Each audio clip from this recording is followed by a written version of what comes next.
This boy was thrown from the top of a building. His life was never easy. He met Florshan and ended up being reborn as Attila. In a world where mages ruled everything, Attila didn't have a single drop of magic. Now, as a barbarian lost in the middle of the forest, he had to survive against monsters 5 times bigger than a bear. So he did the only thing he could. He picked up his axe and started fighting, until 10 days later, his body had become so strong that not even a bear could hurt him anymore. A system alert announces that the scenario's protagonist, Charles Einhard, has been found. Upon hearing this, a man immediately challenges him to a fight. To Charles, this sounds like complete recklessness. However, his opponent retorts that it is nothing less than courage. Confident, he declares that he will defeat him and walk the path of the sovereign. Soon after, a system window describes Charles Einhard as the strongest warrior in history. As the challenger prepares to begin, a notification appears, revealing he is the original author, now reincarnated as a mere extra. Then, they both charge forward, their swords clashing violently. The impact of the collision shatters the ground around them. In a swift move, the man leaps into the air to execute an attack. Still, the downward strike is blocked by his opponent's blade. Afterward, he lands some distance away. Calmly, Charles states that he has already memorized that move. He then raises his own sword,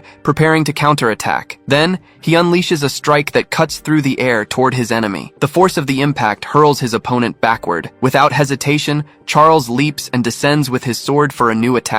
The man is thrown to the ground by the sheer violence of the blow. Even so, the opponent twists his body and charges in to attack again. The blade strikes his adversary directly in the chest. Firmly, Charles declares that this is the end. He then prepares to deliver the final blow. The attack pierces the man's chest and launches him into the air. At that moment, a massive pillar of energy descends from the heavens toward him. The collision causes a huge explosion, awakening a new power. At the center of the impact, the man remains, covered in wounds. In another scene, a man in a suit asks Mr. Sato Shota to sign the contract. Introducing himself as Sato Shota, he explains that he is a novelist who achieved miraculous success with his free 400-chapter series. He is the author of the heroic saga of the Sovereign. With that signature, his work would finally be turned into a game. Thus, all his efforts up to now would finally be rewarded. At that, he prepares to sign the document before him. Convinced, he believes a bright future awaits. However, that was just what he believed,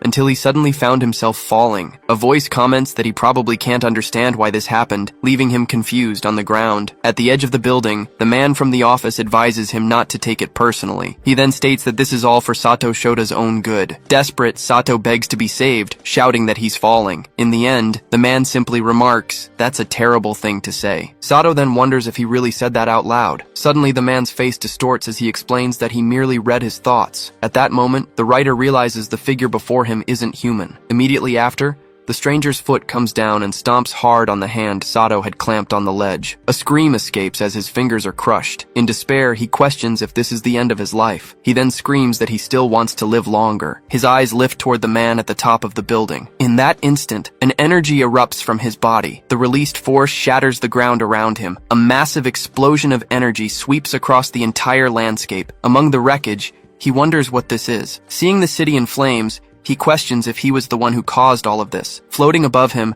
the man asks if he possessed berserker and the authority of savagery. Soon after, the figure's hand reaches toward him. While he hangs suspended in the air, the stranger comments on his extraordinary power. He then claims that with this strength, Sato will now experience a new life. As his face begins to crack, he declares that this will happen in the world the writer himself created. Then he lets him go, saying they will meet again. The fall sends him plummeting toward an erupting volcano. He then lands with a violent impact on the ground. Staring at the landscape before him, he questions if any of this is real. Soon after, a system window welcomes him to the world of the heroic saga of the Sovereign. Faced with this, he wonders if this is the world from his own novel. He then turns, sensing movement coming from the forest. Seized by panic, Sato starts running desperately from a bear. The animal raises its paw, ready to strike. Without hesitation, he declares that he has no intention of dying in this place. At that moment, he spots an axe lying on the ground. He quickly grabs the weapon and charges toward the beast. The bear roars and prepares to attack. The blow lands directly on the animal's head. The creature falls hard to the ground, completely defeated. Staring at the downed bear, he questions what the hell is going on. Finally, looking at his own body, he asks out loud, "What the hell is this?" He had been pushed off a building by a mysterious man. As a consequence, He ended up being thrown into the world of the novel he himself had written. Furthermore, his body had evolved to a clearly superhuman level. At that moment, he begins to notice his perfectly trained biceps. He also observes his more robust chest and completely defined abdomen. He then questions the bulging muscles all over his body. Still, that wasn't the only thing that had changed. His senses were sharper than ever. For a moment, he sniffs the air around him. He recognizes the same beastly scent from before. However, he realizes that this time, there is more than one. Given the situation, he decides it's best to get out of there. Suddenly, a scream from the forest catches his attention. As he gets closer, he sees several bodies scattered on the ground among the trees. A woman surveys the scene, realizing all her companions are dead, while 4 bears roam the area. Soon after, the beasts spot her hiding behind a tree. She accidentally steps on a twig which snaps under her foot. One of the bears turns its head in her direction, and she stares back. Then, one of the creatures charges to attack her. The woman braces for impact, gripping her axes tightly. Even so, she accepts that she might die here, stating that she doesn't want this end. At that instant, Sato suddenly appears and throws a punch. His fist smashes into the bear's face with full force. Surprised by his own insane strength, he looks at his hand and then asks if she's okay. The woman, still stunned, asks if he is Attila. Confused, he stares at the figure kneeling before him and repeats the name, Attila. She remarks that they said Attila was dead, but quickly warns him to look behind him. The 3 remaining bears are charging toward him. As he turns to face them, he questions the number of enemies. Desperately, she yells that he can't fight them all. With a slight smile, he simply asks if he really can't. The beasts roar as they advance. This makes him want to find out if it's true, so he readies himself for combat. Dashing forward, he attacks one of the creatures. A punch hits the first bear as he starts to count. Without stopping, he leaps toward the second beast. A kick hits the second animal, and the count continues. The first 2 bears are already down on the ground. He then throws a punch at the last remaining bear. The third beast is hurled against a rock as the count ends. Planting his feet on the ground, he wields the axe. With a single motion, he delivers a precise strike. A bear's paw is completely severed. The woman watches, unable to react. He then charges forward and attacks the remaining creatures. Finally, he kneels over the body of the last bear. He then asks who the hell this Attila she's talking about is. Suddenly, the woman runs to him and hugs him. She says she believed he would come back alive. The hug catches him completely by surprise. Without letting go, she says everyone in the village will be happy, and urges him to hurry so they can leave. At that moment, a system window displays the profile of the character Attila, age 16. Immediately after, Attila's memories begin to flood his mind. The recollections start from the distant past. They move forward to the last memory before death. He begins to process all the new information. Among the memories, he discovers that Attila died during a bear hunt, a rite of passage into adulthood due to a man's conspiracy. The face of the one responsible for the betrayal appears clearly. He realizes he has been reincarnated as a barbarian extra,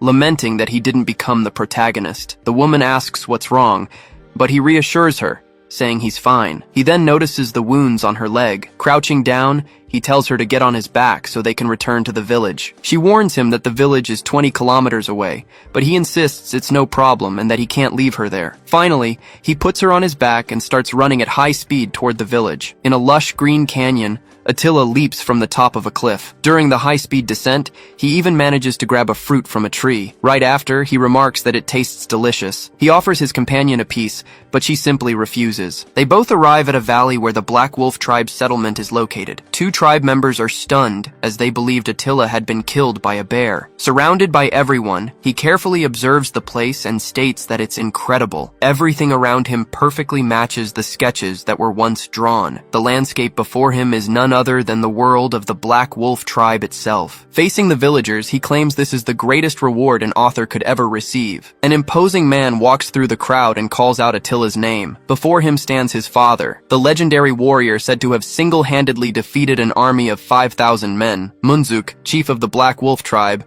stares at him intently. He then asks if his son doesn't have something to say to everyone. Firmly, Attila announces that he has returned. The tribe's leader pulls him into a tight hug. With tears in his eyes, Munzuk welcomes his son. The boy is left completely speechless at the scene. Moved, Munzuk declares that he has come back to life, just as the old seer had foreseen. He then shouts that the legend of the Black Wolf was true, and proudly states that he is overjoyed. The chief then announces a great feast to celebrate the day, promising food and drink until they can't take any more. At night, the tribe gathers around a bonfire, feasting and toasting to the great martial god king. Attila eats with satisfaction, commenting that he could eat forever. Just then, a man offers him a mug of drink, which he accepts without hesitation. In the background, the tribe's warriors dance while others play drums. The dance represents the legend of the great martial god king. The story tells how the legendary warrior was killed by his enemies, only to return from the dead. A dancer wields an axe, moving with great agility. She spins and executes each move with precision. With a swift spin, the dance intensifies even more. A short while later, the performance comes to an end. Thus,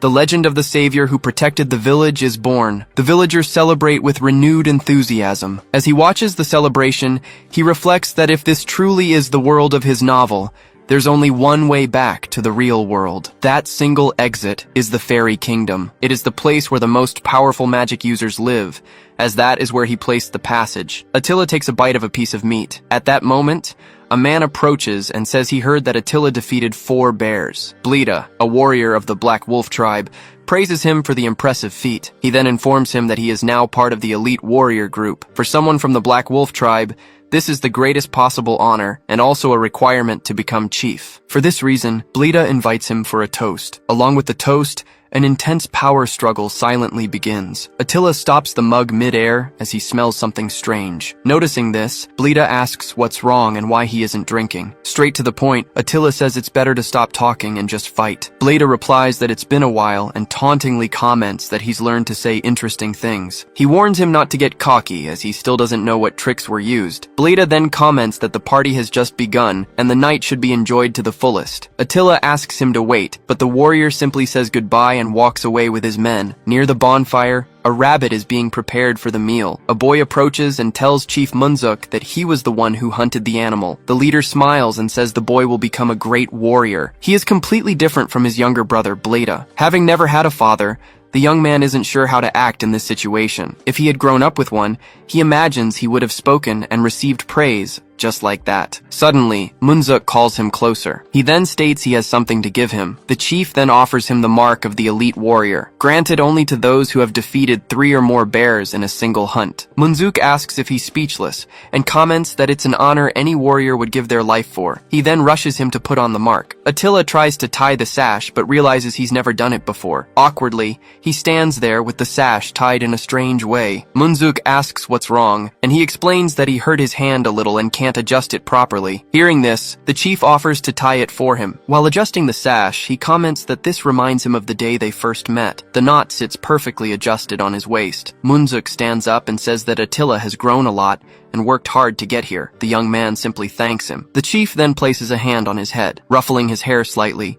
He says he should show more joy, but Attila replies that he feels embarrassed. Munzuk shouts that there's no reason for shame, as becoming an elite warrior at 16 is unheard of. The other tribe members start encouraging him to celebrate. Attila smiles at all the recognition. Munzuk raises his mug and proposes a toast to the proud warriors of the Black Wolf. All the men of the tribe raise their mugs in celebration. The young man toasts along with them, thinking that this life might not be so bad after all. Suddenly, a man's mug flies from his hand as he lets out a scream. Attila screams desperately for his father. In that instant, the tribe's chief is revealed, completely transformed. He wonders if the drink was poisoned, but Munzuk's sake has no strange smell. The young man holds his father and calls out to him repeatedly, but the only response is a fierce roar. Munzuk continues to roar, completely out of control. An analysis reveals he's under the effect of an uncontrollable fury. The tribe's chief begins to attack his own people. At that moment, Attila realizes that Bleda's target wasn't just Munzuk. The villagers run and scream desperately for help. The real goal was to kill everyone who admired the tribe's chief. Attila declares it's unforgivable to use Munzuk's own hands to hurt the people he values most. Munzuk charges forward wildly. The young man confronts him, begging him to wake up. As he tries to stop him, he's hit by an extremely powerful punch. He falls to the ground, realizing it's useless to keep trying. His father can't hear him. Even so, Attila gets up, saying, "This can't be real." Munzuk roars as his transformation completes. He then attacks with a devastating punch. The blow hits the ground, sending him flying from the force of the impact. Attila realizes he can't stop him with his current power. As the roars echo, the villagers flee in a panic. A boy runs to his mother, who falls to the ground. He shakes her, begging her to get up. The woman tells her son to go on ahead. Munzuk moves toward the two of them. She screams for him to run as fast as he can. The boy then grabs an axe from the ground. Turning around, he declares he will protect his mother. The tribe's chief prepares to strike the child. In that instant, Attila appears in front of them, blocking the blow with his own arm. He praises the boy's courage, and the boy calls him brother. He then yells for the others to take care of them. The tribesmen carry the mother and son away from danger. Attila turns and manages to catch another of Munzuk's punches. At that moment, he realizes that just stopping him was a naive thought. The tribe's chief readies another attack. He lunges forward at high speed, grazing Attila's face. The blow cuts his ear. Munzuk unleashes another brutal attack. The punch lands squarely on the young man's side. Attila spits blood and understands there's no more reason to hesitate. He grabs his father's arm, knowing there's only one option. The young man braces himself and decides to fight. The two face each other, ready for the confrontation. Munzuk charges, and Attila responds with a direct blow. A powerful punch hits Attila's face. In response, he retaliates with an attack to the chief's chin, which also lands. A vicious hook snaps his head back. Still, Attila presses forward with a rapid flurry of punches. The blows land on Munzuk's chest but have no effect. He realizes it won't be enough to take him down. Munzuk prepares to attack again. A moment later, the two exchange a swift series of blows. Attila is thrown violently to the ground. The tribe members watch the scene, completely shocked. Coughing, he tries to get up. Pushing himself off the ground, he struggles to catch his breath. A black wolf warrior is one who risks their own life to protect what is precious to them. And that was exactly what Munzuk had always stood for. Attila remembers his father would have protected the villagers, even at the cost of his own life. With this thought, he stands up and activates the heroic strength skill. The young man charges toward Munzuk. A powerful headbutt strikes the chief directly in the chest. The impact sends one of Munzuk's teeth flying. The tribe chief's body is thrown backward by the force of the attack. The tooth falls and sticks into the ground. Exhausted, Attila staggers backward. Moments later, he falls to the ground, wondering if this is the end. Munzuk remains standing as the transformation begins to fade. From the ground, Attila watches him, completely surprised. Munzuk stares at his own hands and asks what's happening. Attila remains on the ground, wondering if his father has regained consciousness. A system screen confirms that Munzuk has exited his rage state. Seeing this, he realizes his father has truly returned to normal. His gaze then fixes on an object lying in front of him. It was the needle that had been thrown earlier. Munzuk runs to him and asks if he's okay. Attila replies that he can hold on for now. Suddenly, the tribe's chief darts off in another direction. Bleda and his men are fleeing on horseback through the forest. The Fury Needle, created by the witch, wasn't supposed to be removed by a simple headbutt. However, it was dislodged by the special power Attila possesses. Bleda whips his horse to speed up their escape. Before disappearing, he tells Attila to enjoy his heroic moment, because it will all be over the next day. The group continues riding toward the north cave. At the entrance, Bleda orders his men to advance. They enter the dark cave, lighting the way with a torch. Suddenly, a roar echoes from the depths, making them tremble. A voice demands they return what was taken. Before them, a gigantic chained beast screams for them to return its cub. The divine beast of the Black Wolf tribe, the Forest Calamity, roars furiously. Bleda addresses the creature, calling it by its title. The beast tells them to be quiet, calling them cowards. One of the men holds a small cub, threatening to kill it. The small animal cowers in his arms. The mother begs them to stop. Bleda then orders the creature to go and destroy the Black Wolf tribe. The Forest Calamity roars in response to the command. Attila wakes up in a bed and sits up, holding his head. His body covered in bandages, he wonders if he passed out. Beside him, Munzuk is also lying down and greets him for waking up, making him turn in surprise. The young man asks if his father is okay. Munzuk replies that his body won't move yet, but tells him not to worry. Lying on his back, the chief says he heard everything and is deeply sorry. Attila retorts that it's not his fault, but that bastard Bleda's. Even so, Munzuk insists he failed to protect the villagers. He then declares he no longer has the qualifications to be the tribe's chief. Attila questions him, saying that's exactly what Bleda wants. Still, his father asks him to understand, stating that what happened was very serious. Suddenly, shouts echo from outside the door. A crowd of villagers bursts into the room. One of them yells not to push, saying the chief is still recovering. Another accuses someone of suggesting the visit. The argument continues about which idiot brought sake to visit a sick person. The woman Attila saved appears with her son and reassures him, saying that thanks to him, everyone is fine. She states they've been protected by the chief in countless battles. She then says everyone knows how much he values the villagers and that they trust him. With tears in her eyes, she asks him to believe in them because they believe in their chief. Munzuk covers his face with his hand. The tribesmen raise their fists and shout that they will protect the Black Wolf tribe together. With his face covered in tears, he simply thanks them. Suddenly, someone runs into the room. The man stops before everyone and yells for them to listen. He announces that the forest calamity is attacking the village. Outside, the village is seen in flames, being destroyed. Amidst the fire,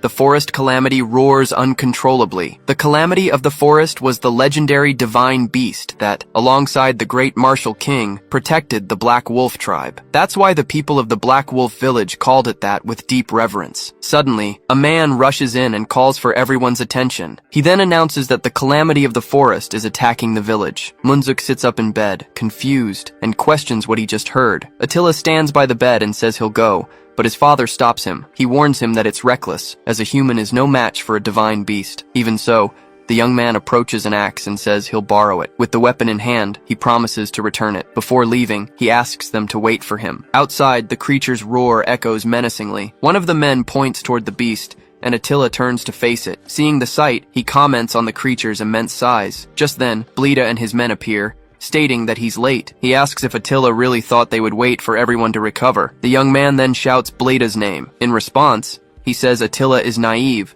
just like his father. Readying his axe, the young man challenges him to fight instead of just talking. Blida praises his bravery, saying it's worthy of the great martial king's reincarnation. However, he reveals that he won't be the opponent and raises his hand to give a command. The creature's paw strikes the ground violently. Attila blocks the blow with his axe. The calamity of the forest appears behind Bleda, awaiting his command. Confused, the young man questions how a divine beast can obey his orders. Bleda explains that making an enemy kneel is simple. According to him, you just have to take what is most precious, as he holds a cub. The legendary divine beast was reduced to this state after its cub was captured, because what should be protected becomes a weakness. Attila asks if he's finished saying his last words. Bleda retorts, questioning if those are the young man's final words. He then points and orders the calamity of the forest to attack. Attila immediately prepares for combat. The creature advances and attacks with its paw. He parries the blow using the axe's handle. In that instant, he realizes the situation is extremely unfavorable. He understands that if he takes a direct hit, he'll be crushed. The beast attacks again, and Attila is thrown back by the impact. Still, he manages to land,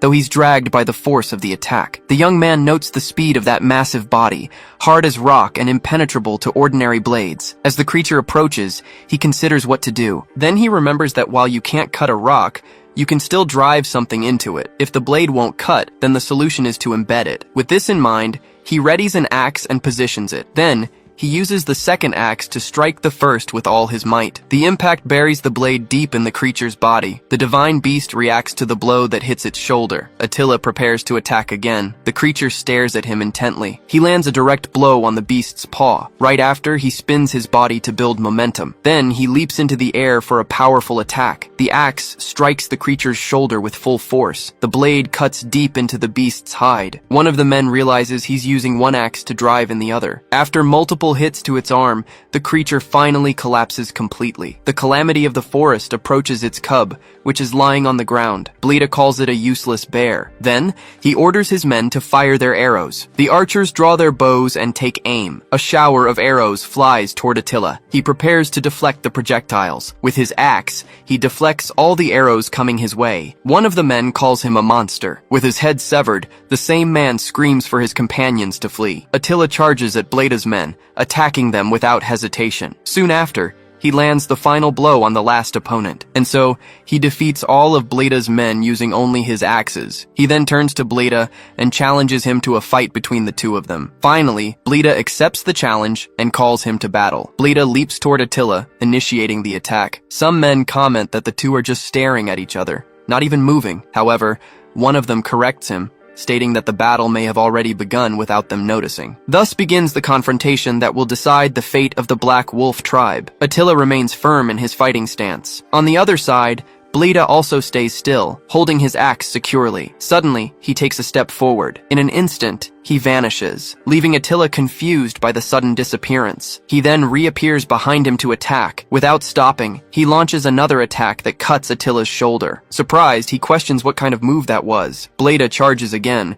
and Attila realizes he can't dodge in time. Then, he taunts him, asking if he really thought he could win with brute force alone, calling him a fool. He then claims to be used to dealing with clumsy attacks based only on strength. Attila defends himself as best he can, and acknowledges his opponent's skill. The sequence of blows pushes him back. He can't find any opening, not even to swing his axe. Bleda praises him for managing to defend against his barrage of high-speed attacks. Still, he prepares for his next move. With a burst of speed, he rushes forward again. Attila reacts to the sudden movement. At that moment, Bleda declares that he will be the winner. Leaping over him, he lands a precise strike. In technique and experience, Bleda clearly surpasses him. Even so, Attila prepares for a counterattack. He remembers that this blow was nothing compared to Munzuk's. Seizing a perfect opening, he decides to attack. With precision, he hits Bleda with the handle of his axe. The blow lands squarely, making him spit blood. Some men start to celebrate, shouting that Attila has won. He remains standing, apparently victorious. Lying on the ground, Bleda begins to laugh. Attila asks what's so funny. Between laughs, he replies that it was about time for the effect to kick in, leaving him confused. Then he reveals that his axe was completely coated with berserker poison. He then asks if Attila knows what happens when someone is cut by that weapon. Furious, Attila calls him a bastard. Bleda points at him and declares that Attila himself will be the one to destroy the Black Wolf tribe. The young man looks at his own hand, confused about what's happening. He feels something strange coursing through his body. Soon after, he starts screaming as an energy completely envelops him. Bleda shouts for him to turn into a beast and die a miserable death. Attila feels his body growing intensely hot. Confused, he questions what is happening. In that instant, the divine beast kneels before him and calls him Attila, the one who inherits the soul of greed. Surprised, he asks if the divine beast can speak. It explains that he can now hear its voice clearly because he is closer to being a beast than a human. The creature then opens its mouth and tells him to receive this. Attila watches as a dagger materializes in his hand. The divine beast explains that this is the divine sword of the great martial king, granted to the one who defeats it, named Mihyul. It states the weapon will help his awakening when the soul of the Black Wolf tribe resonates, encouraging him to fight. Finally, it orders him to fight for those he must protect. An information window appears, describing the properties of the weapon called Mihyul. The smoke around Attila slowly dissipates as he faces Bleda. The men watch, unable to understand what's happening. Bleda wonders why his opponent isn't moving. In response, Attila simply says his name. Then, he declares it's time to settle this fight. In the blink of an eye, Attila lunges forward and vanishes from sight. Before Bleda can react, a cut appears on his face. After the strike, Attila lands nimbly on the ground. Then, Bleda is struck again, screaming that it's impossible. The dagger is lodged in his shoulder. He stares at the blade embedded in his own body. Recognizing the weapon, he questions if it's the Mihyul. Without giving him time to react, Attila delivers the final blow. The impact hurls Bleda backward. He falls face down, defeated in a pool of his own blood. There, he finally understands that Attila was recognized by the divine beast, unlike him. The world has always been unfair, and he was born the brother of a talented man. Because of this, he lived his life constantly compared to Munzuk. Still, he was driven by the desire to catch up to the brother he so revered. He wanted to master the madness that made him spit blood. However, during one battle, everything took a different turn. Munzuk, the strongest warrior of the Black Wolves, was decimating enemies without pause. Bleda would scold him for charging in alone, but his brother would just apologize for getting too carried away. Then, he'd complain upon seeing him face everyone alone again. Even so, Munzuk kept fighting in the center of the battlefield. Suddenly, Bleda spots a new enemy approaching. Desperate, he runs, shouting his brother's name. An adversary prepares to strike Munzuk from behind. Bleda ends up getting hit in the face as Munzuk screams his name. Wounded while protecting him during the war, he kneels before his brother and questions him. Bleda confronts him, asking why he can't join the next battle, despite contributing so much. Munzuk just apologizes. He explains that with his injured eyes, Bleda can no longer fight on the battlefield. Instead of recognition, his place was taken from him. A messenger announces a new invasion, and Munzuk prepares to leave. In that moment, Bleda realizes he was the only one who believed they were fighting together. He screams that his brother would never understand his pain and suffering, and insists he's not the villain. In his mind, Munzuk, who abandoned him, and the Black Wolf tribe are the real culprits. Driven by this, He stands up and vows to destroy everything. He charges forward, yelling for no one to stand in his way. Attila faces him and orders him to stop saying whatever he pleases. He then demands that Blida take responsibility for his own actions. Preparing to advance, Attila declares he won't let someone like him get away with it. Finally, he states that he won't let Blida hurt his family or his comrades again. Then, he leaps toward him, shouting that he won't let him hurt anyone. The two lock eyes as they charge at each other. Blida and Attila clash in midair in a powerful confrontation. Attila delivers the final blow, striking him head-on. In that instant, he recognizes that deep down, everything had been a kindness to him. Still, his only wish was that his brother had told him they would fight together. Blida recalls the times they fought side by side, just like before. The men watching from a distance realize the fight has come to an end. The battle ends with Blida's death, and peace returns to the village. Afterward, he decides to leave, determined to reach the fairy realm. Attila says his goodbyes, stating that he's leaving now. One of the men questions his decision, while another laments they would be safe forever if he became the next chief. Munzuk, however, states that unfortunately, Attila cannot take on that role. The villagers protest, saying that's not true and that he would do an excellent job. Munzuk then says he will show them why. Confused, the men watch as he readies his weapon. Suddenly, Munzuk attacks with his axe. Surprised by the unexpected attack, Attila reacts quickly. He manages to block his own father's blow. Confused, he asks what he's doing. Munzuk praises him, saying his defense was splendid. Still, he points out that his stance is weak and full of openings. Attila remains silent, not understanding the situation. Munzuk states that he clearly possesses a special power. He then says the sword entrusted to him is proof that a great destiny awaits. Munzuk explains that people's souls are tested when they face despair, and that Bleda lost the light in his own soul. So, he advises him to temper his mind, technique, body, and soul, like steel, forged 100 times. Finally, he instructs him to never lose the light of his soul, no matter what happens. Attila calls out to his father and agrees with his words. Munzuk then asks his son to return immediately. At that moment, a woman named Eriku appears in his path. She approaches, saying that this is a promise. Suddenly, she places something around his neck, surprising him. Eriku hugs him as she fastens the amulet. The object is made from the fang of the divine beast. She states that it will surely protect him. Attila thanks her, moved. Munzuk runs to him and holds him,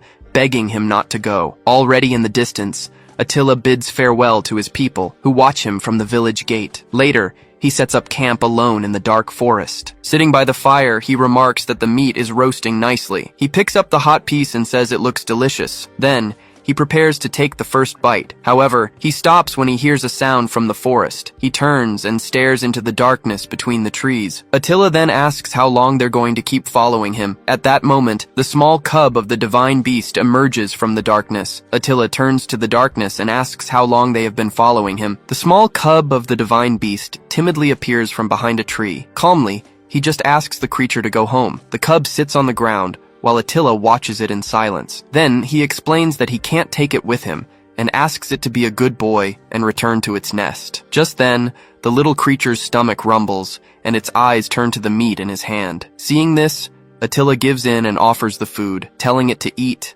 and then leave. The cub bites the meat and refuses to let go, getting swung from side to side. Soon after, the creature falls fast asleep, hugging the piece of meat. Attila realizes the cub took his whole piece. He calls it a savage, despite its cute appearance, and decides to leave it behind. As he turns, however, he stops suddenly when he notices something strange and asks what that is. The cub spits out an object, making Attila cry out in surprise. He asks the creature not to scare him like that, as it offers him a twig. Confused, Attila asks if it's a gift, and then yells that he doesn't need it. Even so, the little cub nestles in his lap, making him wonder why it's so attached. He then wonders if the creature smells its mother on him. It was the same cub Bleda had used as a hostage. The divine beast fought with its own life to protect it. That's why Attila didn't want to take it on such a dangerous journey. He stares at the cub sleeping in his lap, and considers the situation a huge problem. Suddenly, the little creature lies down next to the sword. At that moment, he remembers that the cub is also a guardian beast, bound to the protection of the weapon. The sun rises,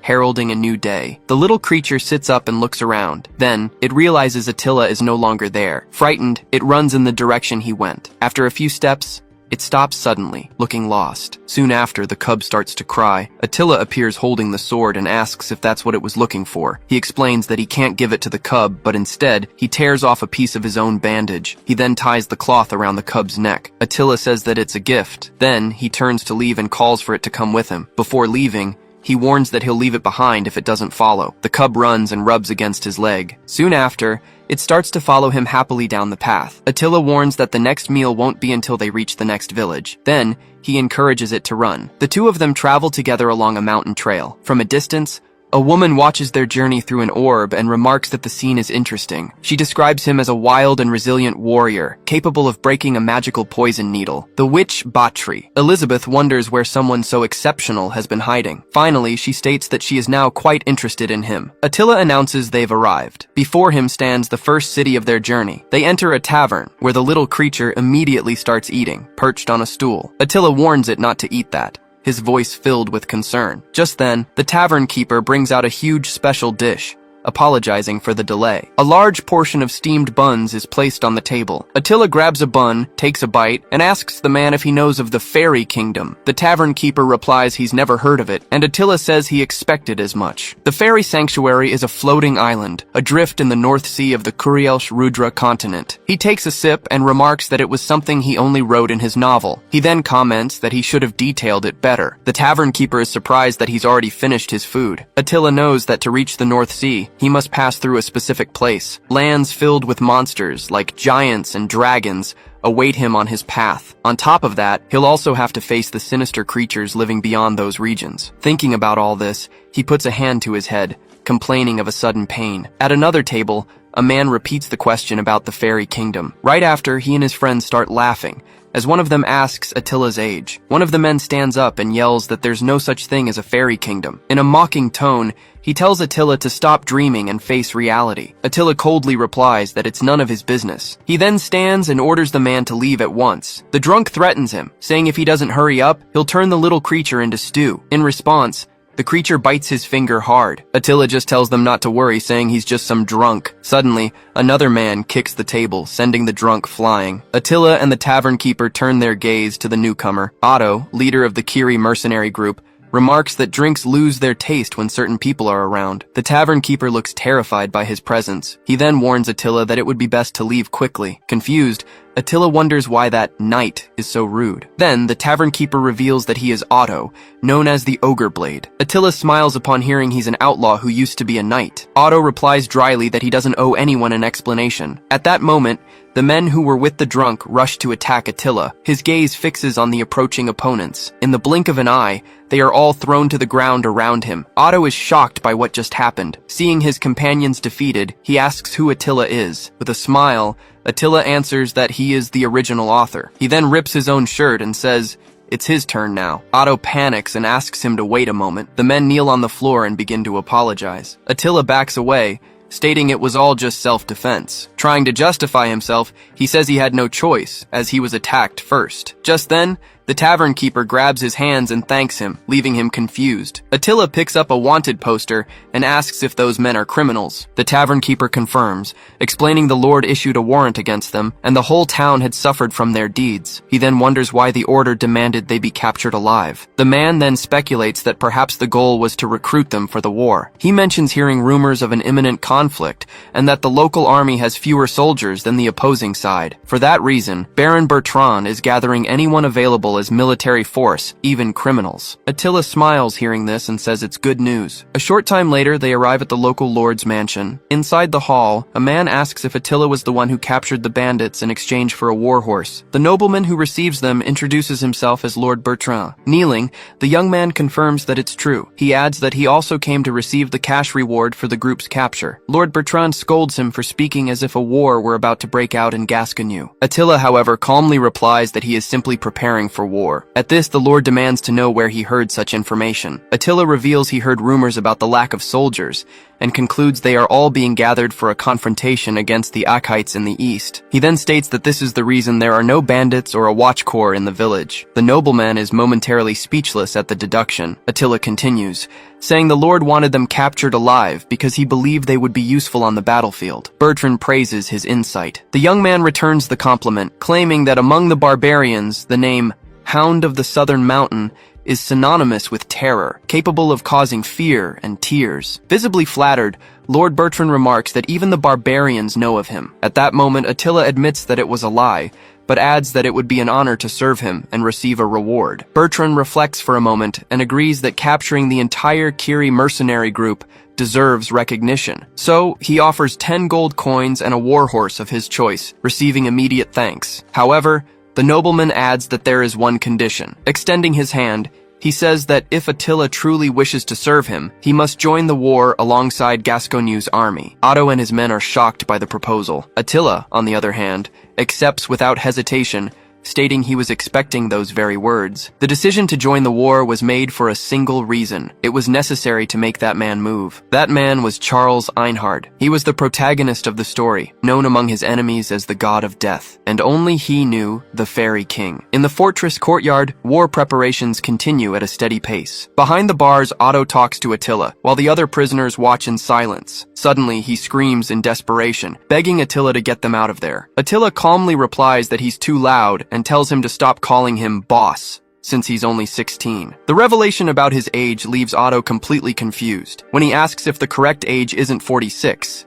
he's threatened, which makes him apologize immediately. Otto argues that if they don't join the battle, they will all be executed. Attila, however, claims that won't happen. He just tells them to join the fight quietly, and they will be saved. The mercenary leader falls silent for a moment, staring through the bars. Then, he proposes they settle everything in a one-on-one duel. Attila is confused by the proposal of a single combat. A joust is a direct duel. It's a confrontation between two knights, with everything on the line. The rules may vary, but one is always the same. The strongest wins, regardless of status. The winner takes all, while the loser loses everything. Otto reveals he was once a knight, and that, although he can't win in a brute force fight, he'd have a chance fighting on horseback with a lance. In the original story, he was just a minor character who would die without even being named by Duke Gascony's army. Attila's arrival in this world is starting to change the story, and it would be problematic if Otto died now. So, to drag the Kiri mercenary group into the war, Attila decides to accept the proposal. He declares that if he wins, they will all join the war. If Otto wins,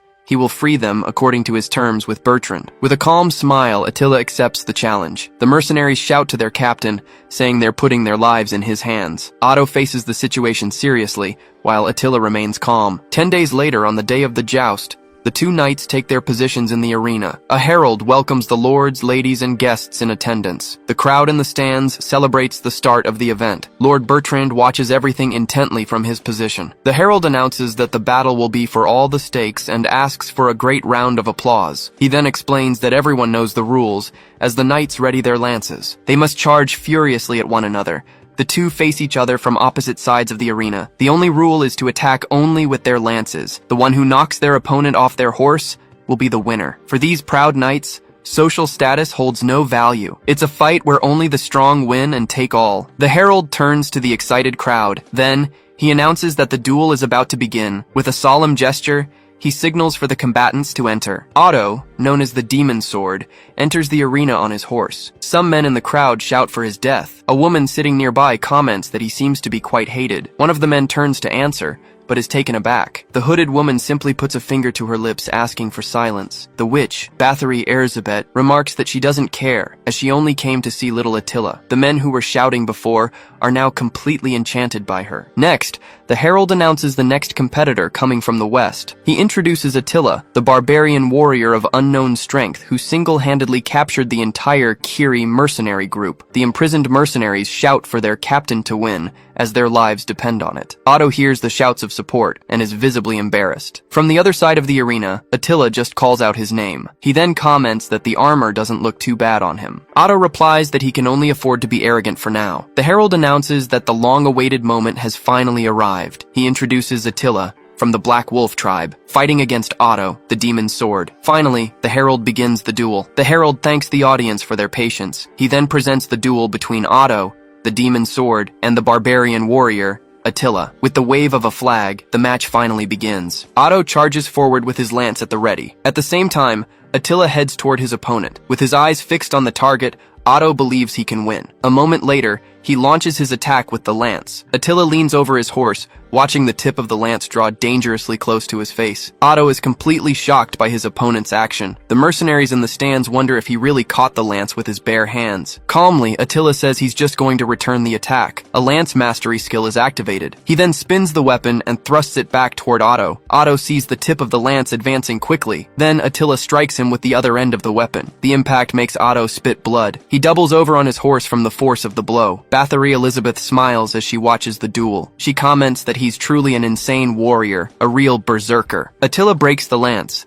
and the herald announces that the warrior from the Black Wolf tribe has won the first round. Soon after, they both prepare for the second round. Now, Otto wields a large warhammer. He realizes the situation is not in his favor. The herald announces the start of the second round. Attila charges forward on his mount, crossing the arena. He decides he'll end it all by knocking his opponent off his horse. With this in mind, he accelerates at high speed toward Otto. His opponent also rides into the confrontation.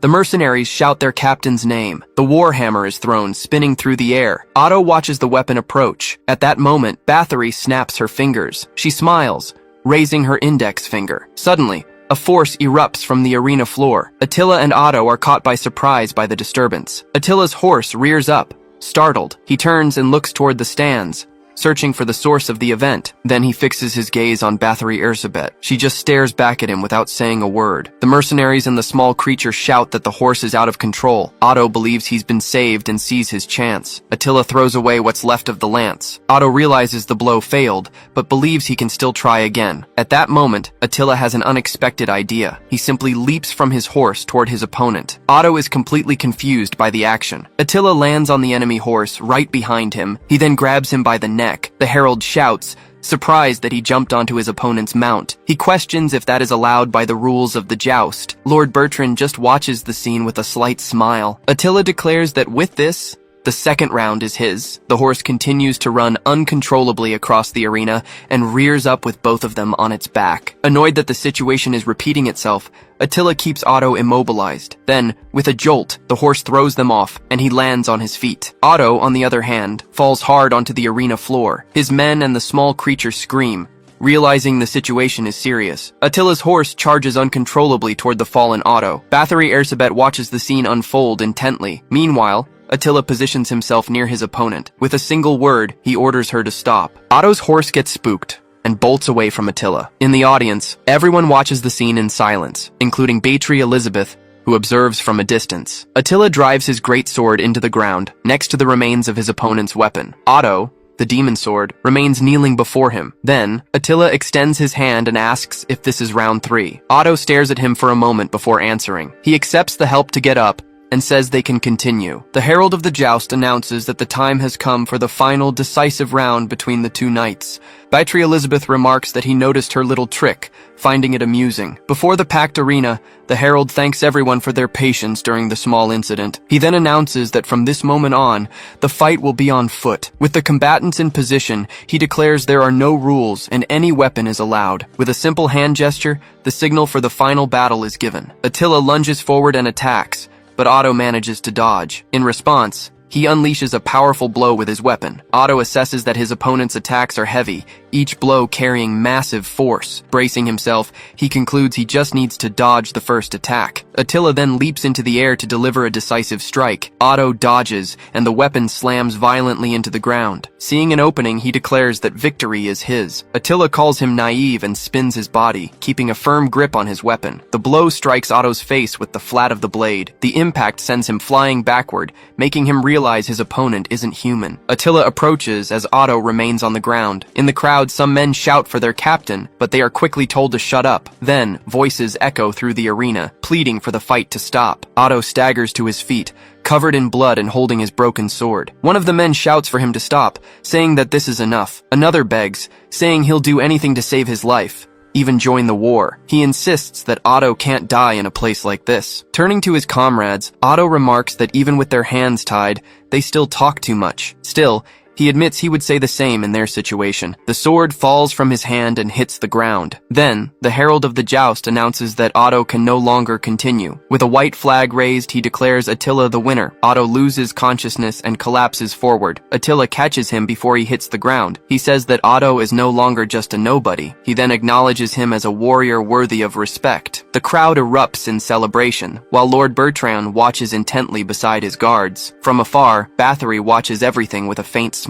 The small white creature runs across the arena floor. As the sun sets, the mercenaries lift Attila onto their shoulders in celebration. That night, it's revealed that, at his request, the mercenaries have officially joined Bertrand's army. In a tavern, everyone toasts to the new beginning of the Kiri mercenary corps. Otto shouts that tonight, everything is on the boss, and everyone should eat up and be grateful. One of the men calls for more food, and the tavern keeper readily agrees. Attila, holding the small creature, remarks on how quickly everyone recovered. Otto declares that a true swordsman accepts defeat and shows loyalty, but he's forbidden from drinking. He complains that he hasn't had a single drop since he left his cell. His men hold him back as he tries to reach for a mug. 2 weeks later, Attila is eating a skewer and notices that Otto has recovered well. The tavern keeper approaches to greet him and mentions he heard about their participation in the war, saying he's sure they'll do great things. Attila asks where he heard that. The man replies that one of the mercenaries mentioned it and warns that the drinks are running low. Then Attila orders him not to move. Confused, the tavern keeper asks what's gotten into him as Attila gets up from the table. He states that this man is not the real owner of the place. The tavern keeper questions what he means by that. Attila explains that he has no scent, like a doll. He then adds that this is strange for someone who was cooking and serving everyone. Finally, Attila asks who or what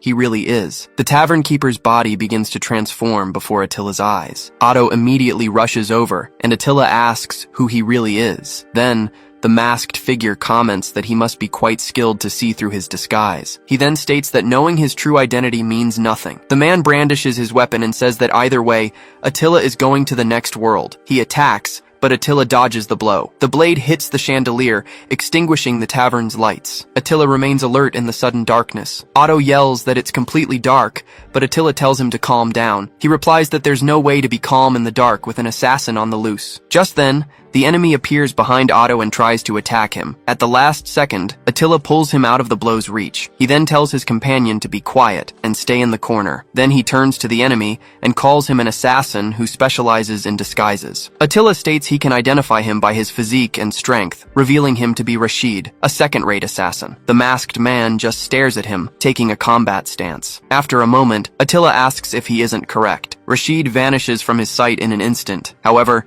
Attila intercepts him from behind, pressing a blade to his neck, and demands to know where he heard that. He promises to kill him painlessly if he answers honestly. The alternative, he says, is to have his skin peeled off slowly, in agony. Rashid questions if he could really do that with just the hilt of his sword. The assassin tries to move in for an attack, but he stops mid-motion. A projectile is thrown, and Attila quickly dodges to the side. The blade strikes the enemy's face, splitting the mask in two. As the broken disguise falls to the floor, Rashid backs away. Now with his face exposed, he asks how Attila managed to read his movements in the dark. Attila simply replies that it was by the smell of hashish. Rashid repeats the words, incredulous. Then, Attila reveals that the scent is ingrained, however faintly, in his hidden weapons. The assassin asks if all his movements were read just by the scent. He then falls to his knees and admits defeat. Rashid then prepares to take his own life with his blade. Before he can, a hand reaches out and stops him. Attila stops him and asks about Kasup. Surprised, Rashid demands to know why he knows his son's name. Attila simply replies that he can't explain. The narration reveals that Kasup is Rashid's beloved son, and that,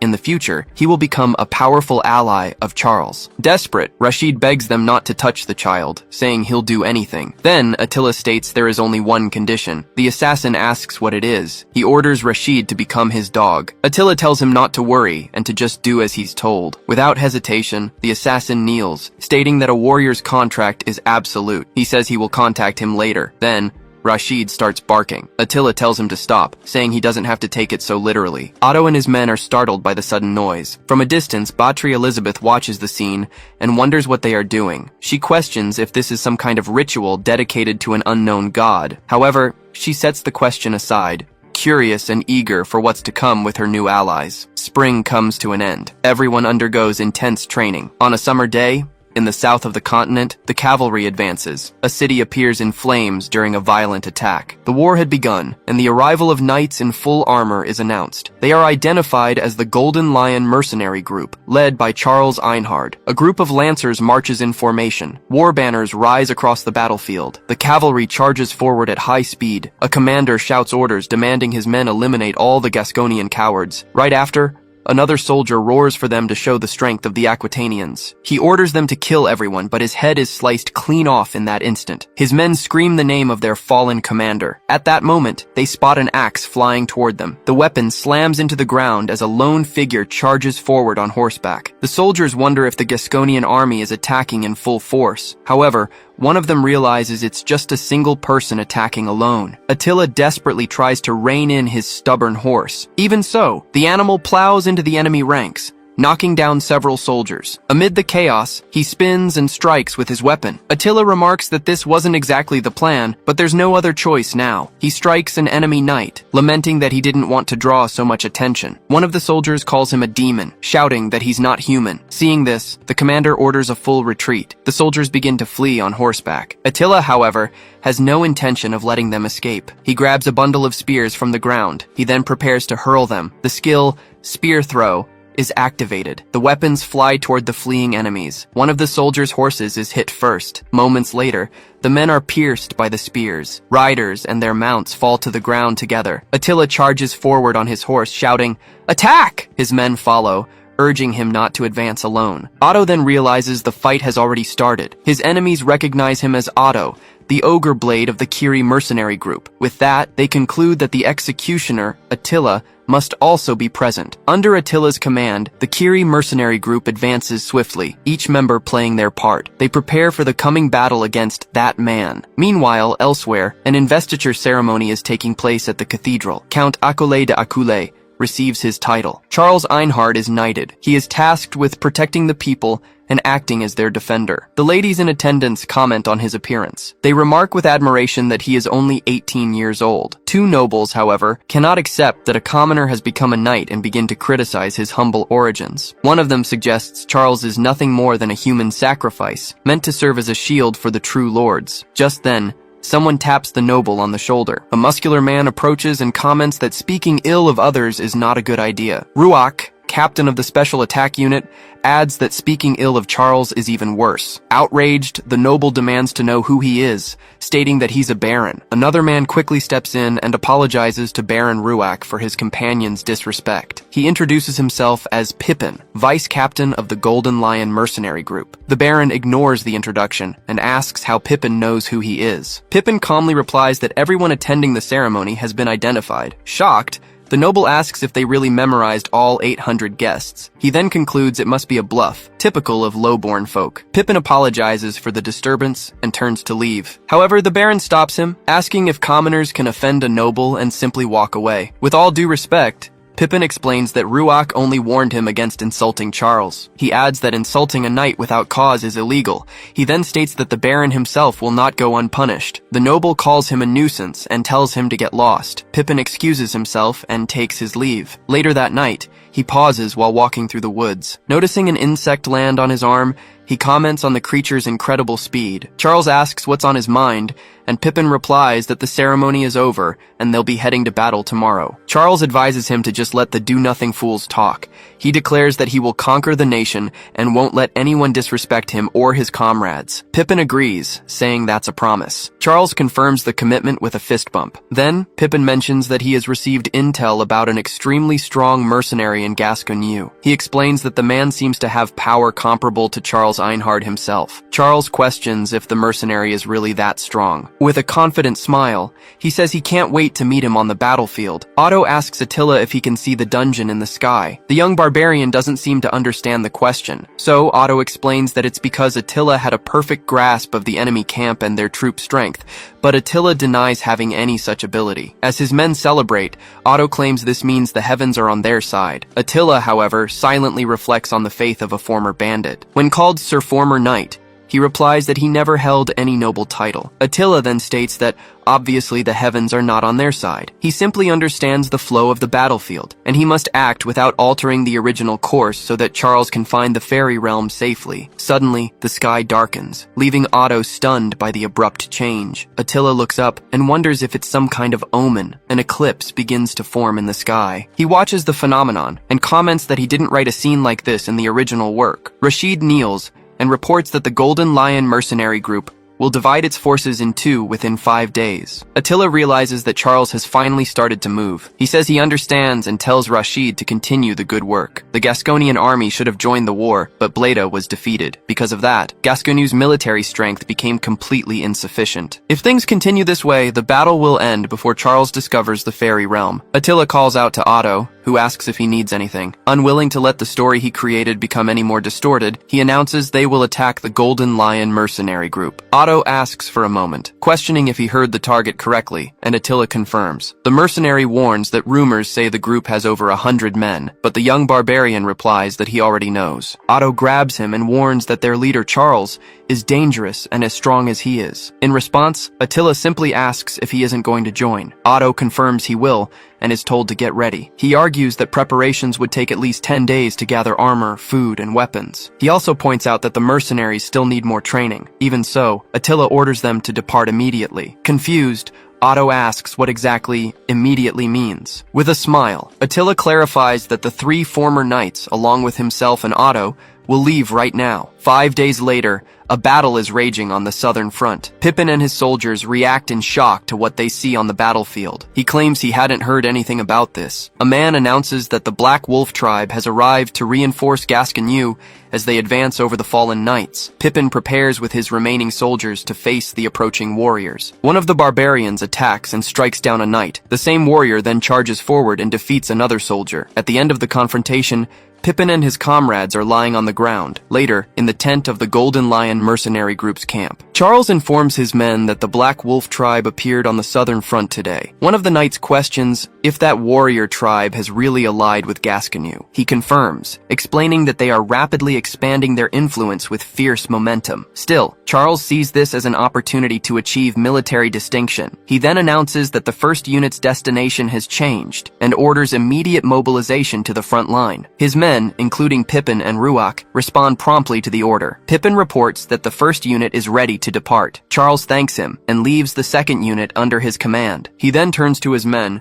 and orders the first unit to advance. Before leaving, he asks Pippin not to die. He replies not to mention things that won't happen. Ruach approaches and states that worrying about Pippin is unnecessary. Charles then orders Ruach to protect himself as well, and he replies that he's counting on his leader. With determination, Charles declares they will achieve distinction and rise in this country. His men, including Pippin and Ruach, show immediate support. 4 figures walk away into the darkness. Pippin turns to his soldiers and calls for them to set out in search of the enemy commanders' heads. As they prepare to leave, he notices a sudden movement. Attila leaps from the forest toward 2 knights. Brandishing his weapon, he announces that he has finally found them. Pippin moves quickly to intercept Attila's blow. The scene flashes back to 5 days ago during the eclipse. Otto questions if it's really possible to attack the Golden Lion with just 5 knights. Attila, however, just tells him to hurry up and get ready. While sharpening his blade, he explains that the only way to change the course of the war is to reduce the Golden Lion's military strength. He adds that this is their only chance, taking advantage of Charles's absence. Back in the present, Attila's surprise attack hits Pippin. The vice captain is thrown backward by the force of the impact. Attila then tells him to just behave. The knights of the second unit immediately surround him. Hidden among the bushes, Otto and his men grow worried and suggest intervening. He stops them, stating that the plan would be ruined if they abandoned their positions,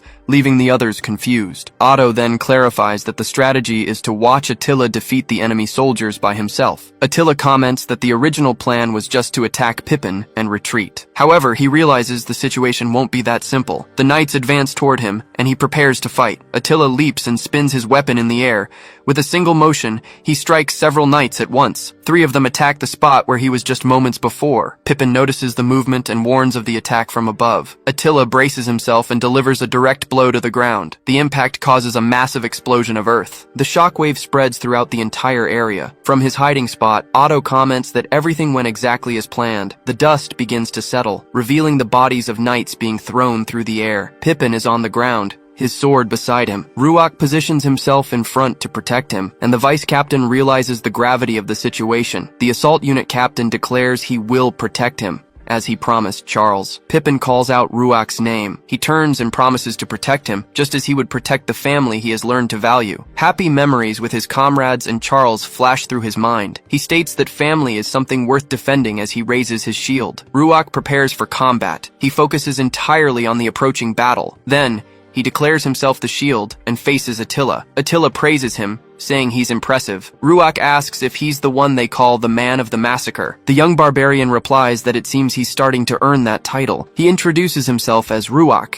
captain of the assault unit. With resolve, he declares that he will defeat him. Attila just smiles in response. Ruach charges forward with a war cry. He leaps into the air and prepares his attack. However, Attila reacts first, jumping in for a devastating blow. He descends with his weapon ready, striking Ruach head-on. The captain of the assault unit tries to react to the impact. Pippin screams his comrade's name. Ruach is thrown backward, defeated. Attila turns and states that should be enough. Pippin recognizes him as the Man of the Massacre. He compares him to Charles in strength. However, he soon realizes he's even more powerful. Pippin understands that Attila will become a great obstacle for the Golden Lion. With that, he orders his men to form a defensive shield wall. The soldiers quickly organize into formation around him. Attila remarks that, as expected of Pippin, he can move 100 men with a single command. The soldiers' morale, which had been falling, instantly rises. The archers take their positions and prepare to attack. Then, Pippin orders them to fire. Pippin orders the garrison to form a shield wall. The soldiers unite in a defensive formation,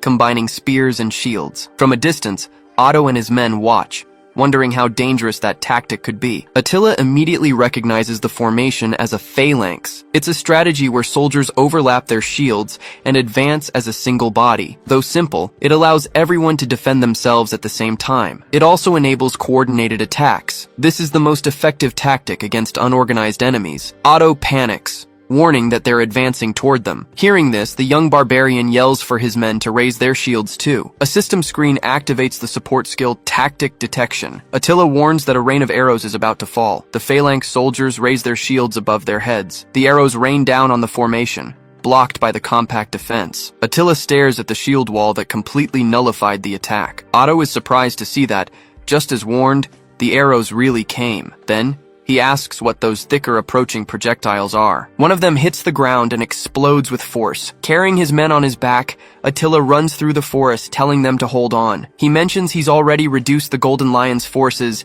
and would like to retreat. However, with those bows, there's no opening to escape. He then tells his men to get down. They question him, thinking they're being abandoned. Attila denies it and simply tosses them carefully to the ground. After that, he turns around and says he'll stop them. Pippin orders his soldiers not to let him escape and to shoot to bring him down. A new volley of arrows is fired in his direction. Attila runs directly toward the projectiles. His men watch the scene and shout in alarm about the arrows. He spins his weapon in the air, deflecting all the shots. The arrows are batted away and sent flying. He then continues to advance, dodging each attack in the air. Pippin and the soldiers watch his advance in disbelief. The vice captain wonders how someone can deflect 100 arrows and still keep coming. He asks himself what kind of creature he's facing. Attila just smiles as he readies his weapon. With a shout, he throws the spinning axe. The projectile flies at high speed toward the phalanx. The weapon hits the first row of shields. It tears through soldiers and defenses as if there were no resistance. Then, the axe returns, spinning back toward Attila. Wounded, Pippin retreats,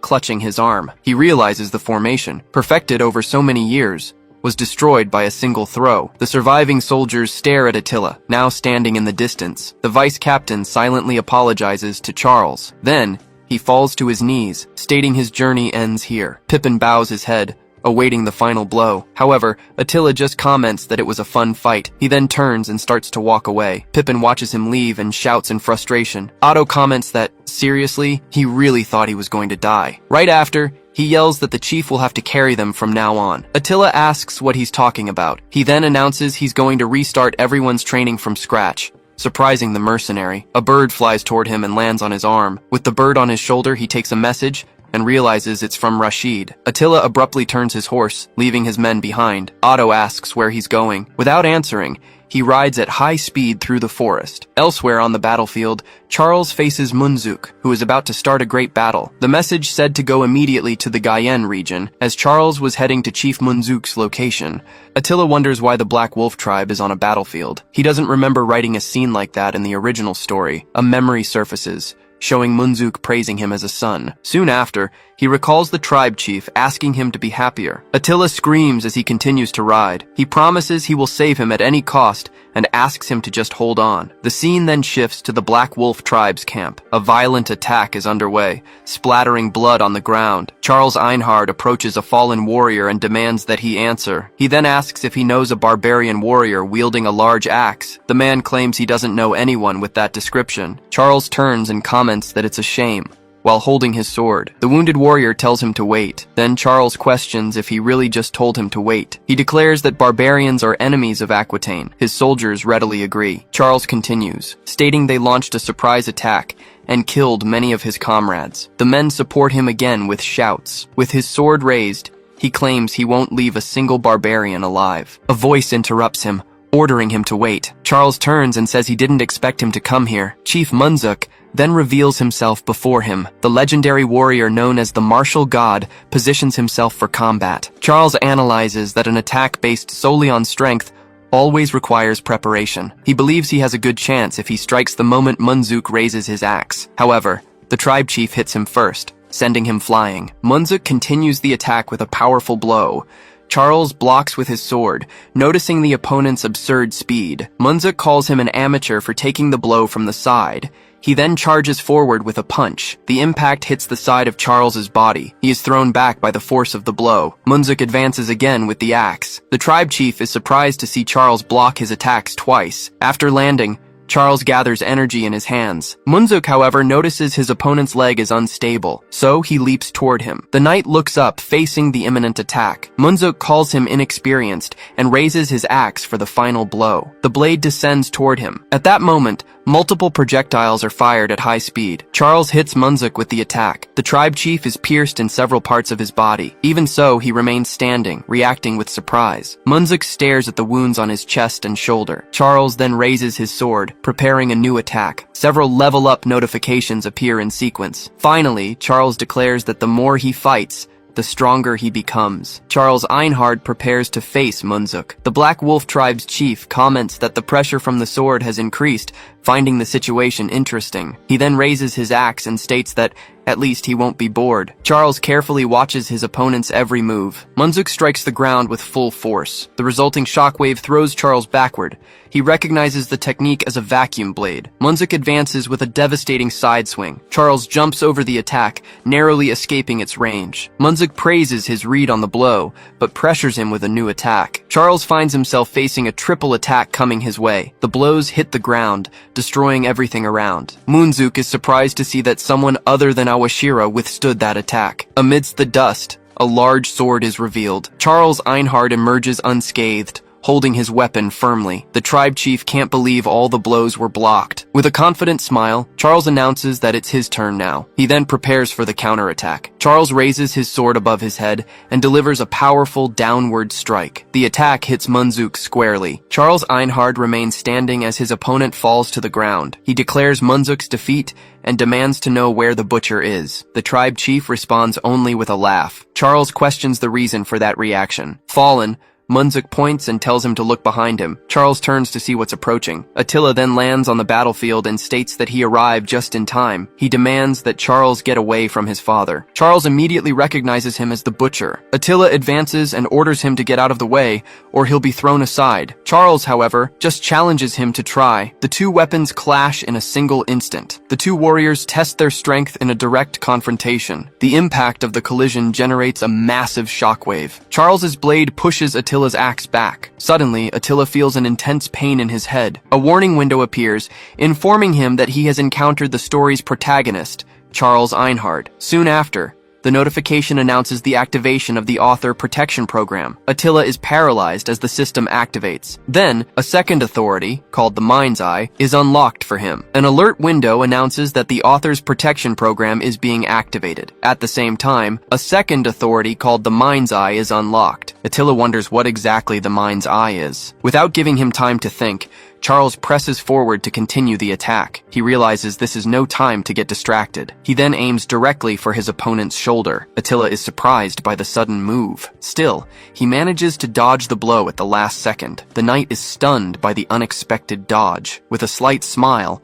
Attila shows he's impressed. He understands that this heightened perception is the effect of the Mind's Eye. A new window appears, displaying Charles's combat power as 500. Attila notes that this value is 100 points higher than in the original story. Shortly after, the number climbs to 503. He watches his adversary's power increase again. Faced with this, he begins to prepare based on the new information. Another system window reveals Attila's combat power is 800. With this, he concludes that prolonging the fight could become a problem. Charles Einhard rushes forward at high speed to attack. He then decides to exploit an opening in his opponent. Attila is surprised by the speed of the charge. He parries the blow and realizes the sword's speed is also increasing. Charles resolves to rip the weapon from his hands. So he attacks Attila's axe directly. Attila realizes the attack comes at the exact moment he formulates his moves. The knight maintains the offensive with an extremely precise strike. The blade grazes Attila's body. He quickly recovers and states that the fight isn't over yet. His eyes focus on finding a gap. Seizing the smallest opening, Attila counterattacks. Charles is caught off guard by the unexpected reaction. Attila intercepts the blade and grabs his adversary's wrist.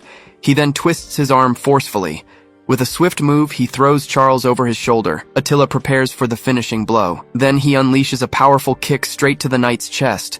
The blow lands squarely. As he lands, he declares the fight is over. Charles's blood drips onto the ground. Even so, the knight gets up, wounded but still willing to fight. Attila reacts, realizing his opponent is still standing. A system window shows that Charles's combat power has reached 800. The number climbs to 810 shortly after. He realizes the value keeps rising without stopping. The power growth accelerates. Attila smiles, acknowledging the strength of the protagonist he himself created. Charles Einhard advances again, weapon in hand. His presence is now overwhelming. Attila watches him intently, knowing this man is special. The more they exchange blows and the more Attila avoids the attacks, the more Charles's power overflows. With a determined smile, he decides to go all out. He then leaps into the air for a decisive attack. However, a slash hits him directly in the chest. Even wounded, he vows he will defeat Charles. Charles then declares that he will follow the path of the Supreme King. He lunges forward with his most powerful attack. The blade cuts deep into Attila's chest and face. The impact of the final blow devastates the surrounding landscape. Charles Einhard watches the smoke slowly dissipate. Lying on the ground, Munzuk watches the scene in silence. Charles turns as he feels a different presence. A wave of energy violently shoves him back. He can't believe his opponent survived. However,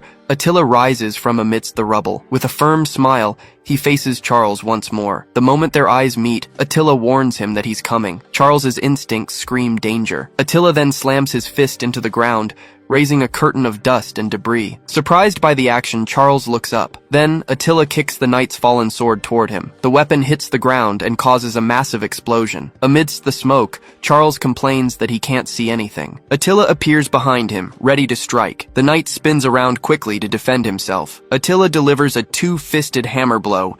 The impact lands squarely on Charles's chest. Advancing with another punch, Attila tells him to eat this and go to sleep. Charles twists his body to intercept the approaching attack. In the same motion, he grabs the pommel of the sword on the ground. He swiftly blocks Attila's fist. Attila reacts, surprised by the unexpected defense. Smiling, Charles asks if he's only just noticed. A system window reveals his attack power has reached 900, and Attila notes it's still climbing. Charles lunges with his sword, but Attila blocks the blow with his arms. The attack power rises to 901. Attila is pushed back by the force of the impact. The meter continues to rise, reaching 902. The two exchange a rapid and intense sequence of blows. Charles's power grows with no sign of stopping. The knight charges, yelling for his opponent to die. Attila is thrown back by the violent offensive. Even so, he clenches his fist, ready to fight back. Attila advances with a punch, determined to end the fight. His fist collides directly with the blade of Charles's sword. The impact cracks the weapon. With a shout,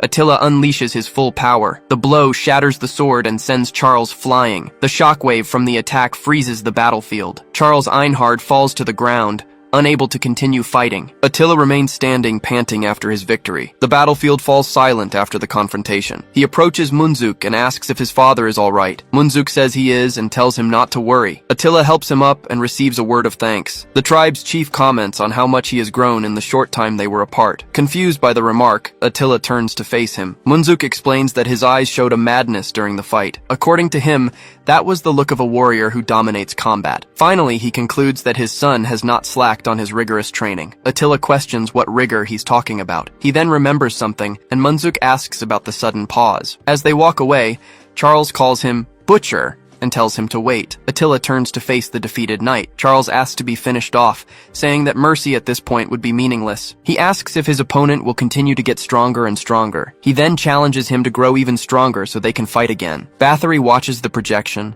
and wonders why Attila is so strong. She speculates if he might be a servant of some war god, like Ares or Tyr. A man appears, commenting on how interested she seems, and the witch calls him Reborn. The mage raises his glass and states that Attila is a truly interesting warrior. Reborn offers her a smabachi cocktail, describing its fragrant and slightly salty flavor. He comments that the poison spreading through his mouth is surprisingly stimulating. Batri Elizabeth calls him Lieber and says he is really quite curious. Then she questions if he isn't interfering a bit too much. Reborn replies that just watching from the sidelines is boring. He confesses his desire to experience the entire life of a bird, and also the existence of a useless man. Soon after, he adds that he wants to know what it's like to live as an insect. Batri comments that it's good his investigative spirit is so strong, but she advises him not to get too caught up in catching insects like a child, and end up killing them by accident, crushing the creature in his own hand. Riberu just replies that he knows, turning to her. Then, he reveals it was all just a joke. Outside, the soldiers celebrate that the Butcher defeated the Lion King, and that the Kiri Mercenary Corps defeated the Golden Lion. The rumor that the Lion King was defeated by the Butcher spreads quickly. After that, the Kiri Mercenary Corps continues to advance, and the tide of the war turns in Gascony's favor. However, citing the exhaustion of both armies, a truce is suddenly established. One of the mercenaries can hardly believe the group was invited to the Duke's residence, calling it all a dream. He celebrates, saying they'll be praised for their military achievements and that they're moving up in the world fast. Attila comments that this is certainly better than when they were hunted like thieves. The man defends himself, stating it was all for survival and that they had no choice. Even so, Attila just questions if that's really how it was. Next, he complains that, honestly, the boss has no compassion at all. Then he turns to the small creature and asks if the bear guy thinks so too. Attila corrects him, saying he's not a bear guy. The mercenary panics and asks them to at least give the little bear a name. Attila looks at the creature on his shoulder and thinks about it. After that, he turns to it and asks if it wants a name. The small white creature vigorously shakes its head no. Even so, Attila suggests picking something that sounds strong. With a smile, he asks what they think of Punch. The creature gets excited by the name and hugs him. Attila asks, surprised, if it liked it. A system window appears, confirming that Punch has been named, leaving him confused. The system then registers Punch as an illusory beast. All accumulated experience is immediately tallied. Suddenly, Punch starts leveling up several times in a row. Attila observes the window and comments that a combat power of 50 is pretty high. Soon after, the system displays the monster inventory option. He wonders what exactly a monster inventory would be. At that moment, a knife whizzes past him, putting him on alert. One of his companions shouts, startled by the surprise attack. The other mercenaries start to question what's happening. Attila pulls on his horse's reins and yells for everyone to be careful. He then draws his weapon, noticing something strange about the thrown knife. It's an assassin's blade, a special hidden weapon used by assassins. Attila is surprised to realize who is behind the attack. A woman dressed in battle attire appears before him. Then, she introduces herself as Caspi Adine. Otto is captivated by Caspi's appearance. However, Attila smacks him hard and tells him not to be careless. The blow knocks him off his horse and sends him to the ground. He gets up shortly after and asks to be treated gently, admitting he's an idiot. Caspi Adine questions if they are really a mercenary corps. She then comments that they seem rather weak. Then she challenges them to see for themselves. She triggers a device that releases several red objects. The items fall around Attila and his companions. Suddenly, they explode on the ground, scaring the horses. The animals panic and begin to thrash violently. The other mercenaries are thrown from their mounts. One of them panics and asks what that is. Attila yells for them not to be afraid, explaining that they're just fireworks. The fallen men stare at him while he considers them a nuisance. With a taunting smile, Caspi warns that this is just the beginning. The special class assassin moves forward and disappears in an instant. Attila is surprised to see she's completely vanished. Soon after, he realizes he's surrounded by enemies in the forest and laments having to deal with this. One of his men is caught in a rope trap on the ground. Attila turns immediately, knowing that stakes have been activated right above. The mercenary screams, realizing that Caspi is a true genius with traps. Attila rushes forward and shoves him out of the way. He warns him that he'll be crushed if he doesn't move. At that moment, Attila's own foot gets stuck in a sticky substance on the ground. The gooey trap holds him completely in place. The stakes fall with full force, hitting the ground and the other mercenaries. Attila yells, calling her a witch. He then activates tactical detection, which reveals countless traps scattered all around. He notices an overwhelming number of them, as if they'd stumbled into a random encounter of fate. A shadow moves quickly between the trees. The assassin smiles, satisfied with the trap's success. Attila gets up and declares that his feet won't get caught like that again. Then, he leaps high into the air, determined to pierce through everything, even what's above. Caspi Adin watches the action, surprised by the sudden reaction. She is astonished to see him climb the tree and wonders what's wrong with that guy. Attila runs through the branches at high speed. He spots her during his last move and confirms there are no more traps nearby. Soon after, he sees her on a higher branch. Attila charges forward, determined to end this once and for all. Caspi launches chains in his direction and yells for him not to come any closer. Attila dodges them with a simple, "Hey!" Still, Caspi smiles and reveals that was just a joke. Then, Attila leaps backward to escape the chains that emerge from below. He then realizes her weapon is a knife attached to a chain. Attila focuses on the approaching attack. Soon after, he ends up completely immobilized by the chains. Caspi warns him that struggling is useless, explaining that the chains are made of dwarven steel and could rip his arm off. With a confident smile, Attila replies that's exactly why he's warning her. Then, he begins to shatter the chains, yelling that this isn't enough. Caspi screams in shock as she's captured. She hangs from a tree, demanding to be released at once. Attila questions her about who hired her. She refuses to answer, stating that an assassin would never reveal a client's identity. With no other choice, he activates the mind's eye. The assassin curses that bastard Roland for not warning her about someone so powerful. From this, Attila deduces that Roland is the one who hired her. The so-called truce between Aquitaine and Gascony is then revealed. On the surface, the official reason was the exhaustion of both armies. However, the true reason is the escalating succession dispute within Gascony. He finds it despicable that they're still trying to kill mercenaries on their own side, just like in the original story. With a slight smile, he decides he must ensure Saxon becomes the successor. Attila gathers his men to leave, and Caspi asks where they are going. One of the mercenaries says goodbye, calling her Kitty, while a crow watches from a nearby branch. Attila and his men arrive at Duke Gascony's mansion. One of the mercenaries gets excited by the size of the place, exclaiming that Gascony is extremely wealthy. Attila simply tells them to keep moving. They enter the mansion's luxurious hall. The group is impressed by what they see. Everyone marvels at the refined decor and the abundant food. Otto, the demon sword, asks if he can have a taste, but Attila tells him to mind his manners. A man approaches, welcomes them, and thanks them for coming. Attila and Otto turn in surprise to face their host. He introduces himself as Saxon Gascony, the second son of the Gascony family. Otto recognizes him as the benefactor who hired them and thanks him for everything. Saxon thanks the Curie Mercenary Corps, stating that thanks to them, many soldiers returned alive. The men react modestly, while Otto offers to recount their deeds in detail. Another person approaches and identifies them as the Curie Mercenary Corps. It is Roland Gascony, the eldest son of the Gascony family. Saxon calls out to his brother, Roland. He turns and states he can't believe that bandit trash like them had the nerve to show up here. He then threatens them, saying he won't show any mercy if they step out of line. The guards immediately get into an attack formation. Otto, confused, asks if they did something wrong. He wonders if it was because he ate earlier, and Attila replies, maybe. Attila identifies Roland as the one responsible for the assassination attempt. He notes that, just like in the original story, Roland is still arrogant and full of pride. Saxon intervenes, asking if that attitude isn't rude toward the war heroes. Roland tells his brother to shut up and asks if that's any way to speak to his elder, accusing him of already acting like the successor. Saxon replies that Roland is the one behaving inappropriately. The elder brother just grumbles and walks away. Saxon turns back to the mercenaries and apologizes for the embarrassing scene. He takes his leave and tells them to enjoy the reception without any worries. Otto comments on the sibling rivalry, but Attila asks if if he can really eat in a situation like this. Duke Gascony asks everyone to raise their glasses. The head of the Gascony family toasts to the glorious future that awaits them. The mercenaries toast together, and Otto compliments the quality of the wine. Attila takes a sip and notices something strange. Suddenly, Duke Gascony starts coughing up blood. He collapses to the floor as the guests scream for his grace. Unexpectedly, the Duke starts coughing up a lot of blood, clutching his neck. He then collapses completely on the floor as everyone shouts his title. Desperate, his son rushes forward and yells, calling for his father. Running to help,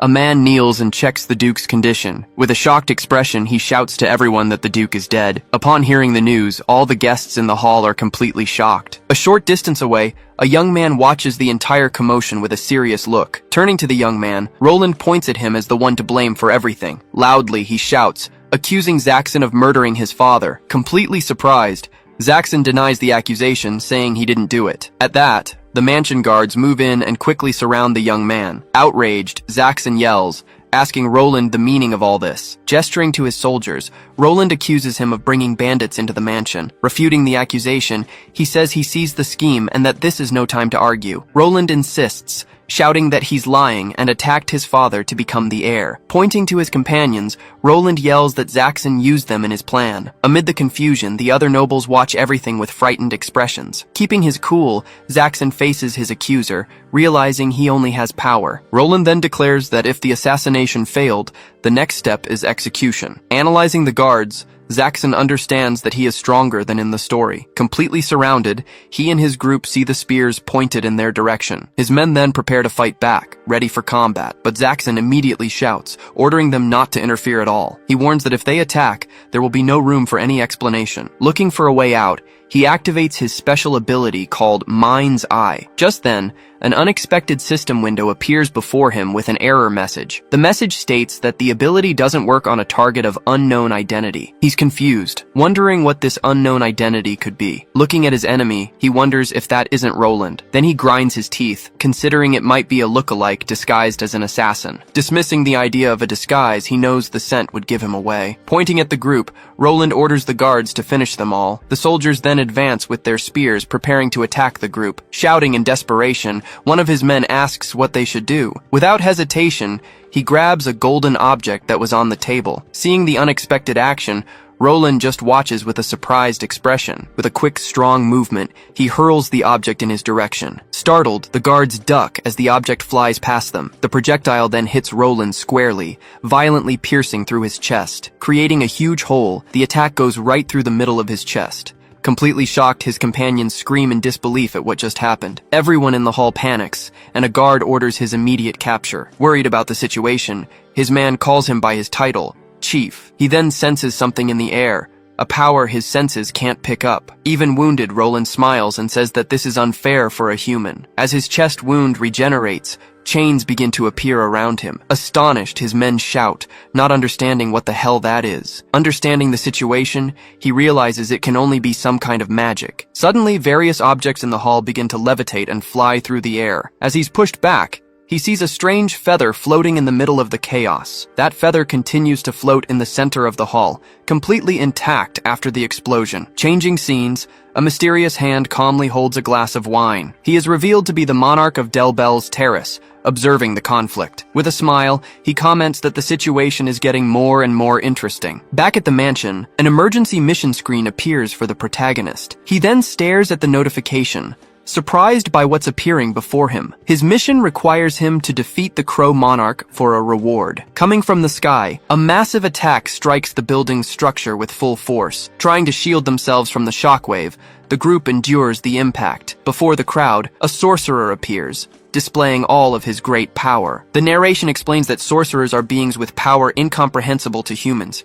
It continues, saying they are in existence far superior to humanity. Using his power, he attacks the group of people all at once. Running through the area, one of the young men shouts in surprise at what he sees. Then the narration compares the situation to a bird hunting an insect. The sorcerer's attack continues, hitting several people who scream on the ground. The narration then concludes that it's impossible for a human to defeat a sorcerer. From a distance, the group observes the many fallen bodies after the devastating attack. Among the fallen, a hand rises as the person makes a sound. Immediately after, the man turns towards the group and growls. Pointing ahead, one of the companions shouts about that thing that appeared. At that, several other people get up and advance slowly towards them. Seeing the approaching horde, he yells that the situation is terrible. Just then, the young man in the red scarf warns that they're coming with everything they've got. Led by the sorcerer, the controlled people run towards the group. As he's attacked by the horde, the man shouts, asking for a protective shield. Trying to stop the advance, the mercenaries form a barrier with their shields. Taking advantage of the distraction, he attacks one of the controlled individuals with a quick strike. Right after the blow, he plants his feet firmly on the ground, ready to fight. As the fight rages on, the entire group faces the horde head-on. Seeing the crowd, he prepares a powerful two-handed attack. He wonders if it's impossible, as he cannot kill the soldiers. With difficulty, the mercenary tells his chief that there are too many to hold back. He decides there's no time and he must defeat Liebel alone. Now, watching everything, the sorcerer smiles and makes a gesture with his hand. Suddenly, he notices something forming on the ground around him. At that, magic circles appear on the ground, surrounding the entire group of mercenaries. Suddenly, the circles on the ground explode with tremendous force. Caught by surprise, he yells as he tries to shield himself from the blast. He realizes it's a combination of the soldiers' attacks and magic from a distance. Without letting up, the sorcerer launches another magical attack in their direction. Hit squarely, he's thrown back without an opening to counter. Beside him, a soldier is defeated and cries out for help. Watching his men get cut down,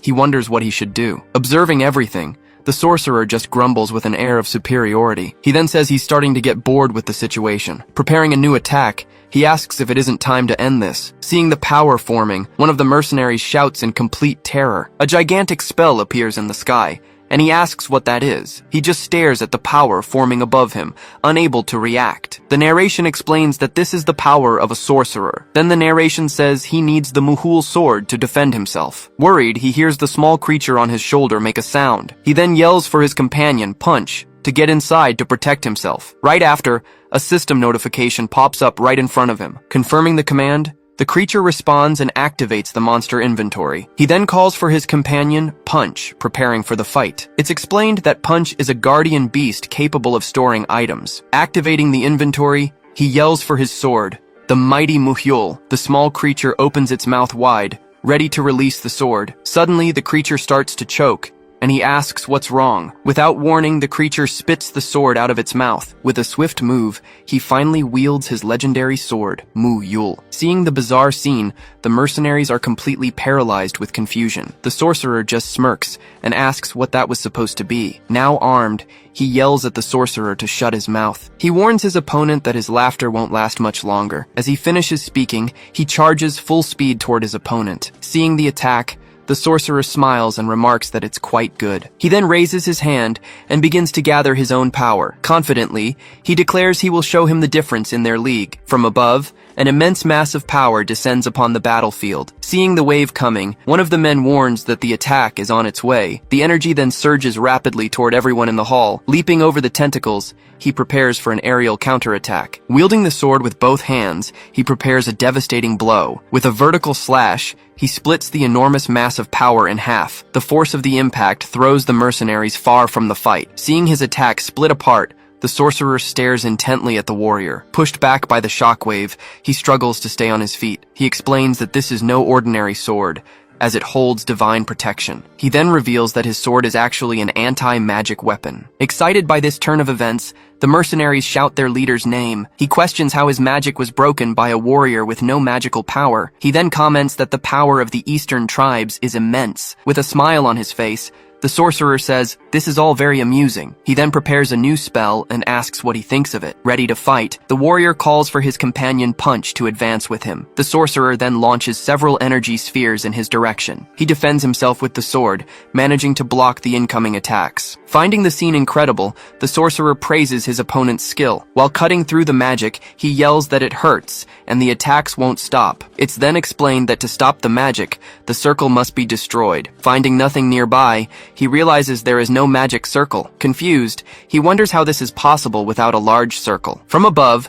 the sorcerer asks what he's looking for, saying it's right there. Looking at the sorcerer, the warrior finally understands the situation. Immediately, he leaps with great force toward the enemy in the air. With a powerful shout, he hurls his sword with all his might. Surprised, the sorcerer wonders if he threw the sword just to hit him. Flying high, the sword aims directly for the chandelier on the ceiling. Seeing the target, the sorcerer realizes the plan and is completely shocked. With a direct hit, the sword shatters the large chandelier. Falling from the ceiling, it pierces the magic circle hidden there. Upon hitting the floor, the sword causes a huge explosion of magical power. Desperate, he yells, asking what has been done to his magic circle. He keeps shouting that he can't create magic and that it's all over. Changing his tune, he smiles and says it was just a joke. Even without his weapon, the warrior quickly charges at the sorcerer. He explains he can create a smaller magic circle at any time. Launching an attack, he warns that this is enough for someone unarmed. Seeing the attack, he yells, activating his monster inventory again. He then extends his hand, calling once more for his sword, Muhyul. But this time, the creature just bites his arm with great force. Without the sword, he hurls the creature itself at the sorcerer. Confused, the sorcerer yells at him to wait and stop what he's doing. Screaming for him to die, he charges at his enemy with everything he's got. Getting close, he lands a powerful punch directly on the sorcerer's face. With the final blow, the sorcerer completely dissolves in front of him. The force of the punch goes through him and destroys the wall at the back of the hall. He then realizes he felt no resistance when the punch landed. Not understanding, he stands still, trying to process what just happened. Soon after, several black feathers begin to fall slowly from the ceiling. Looking up, he sees the sorcerer fleeing and bidding him farewell. He then yells at the bastard to wait and not run from the fight. Already far away, the crow says it was fun fighting Attila. He continues saying it's amusing for a mage to be defeated by a human. But suddenly, something strikes the crow mid-flight. Extending his hand, the warrior warns that he won't let him escape. On the ground, the crow is impaled by a spear that appears out of nowhere. The spear then begins to dissolve the crow's body with its power. Seeing this, he is surprised by the unexpected turn of events. As it's being destroyed, the crow lets out a final scream of pain and agony. As he is being destroyed, the crow realizes the situation has turned very bad for him. As he dissolves, he screams about the divine artifact that struck him. Before the warrior, the sorcerer's body finally vanishes completely. Tired after the fight, he wonders if he has finally defeated him. With the mage's defeat, the controlled soldiers stand motionless. Slowly, they begin to come to their senses, asking what happened. One of the mercenaries then yells that the soldiers are back to normal. Celebrating wildly, the entire group of mercenaries shouts that they've finally won. Soon after, one of his companions runs toward his boss to talk to him. Getting close, he complains that the boss should have told them about the sword. Telling him to shut up, the boss says he should have helped instead. The mercenary then makes an excuse, and the boss agrees it was a dangerous opponent. Looking at his side, the mercenary calls out to him again with concern. With a frightened expression, he yells that his boss is bleeding. Unable to hold on any longer, he finally collapses and starts to fall. Seeing his boss fall, the mercenary shouts his name in complete desperation. The scene changes,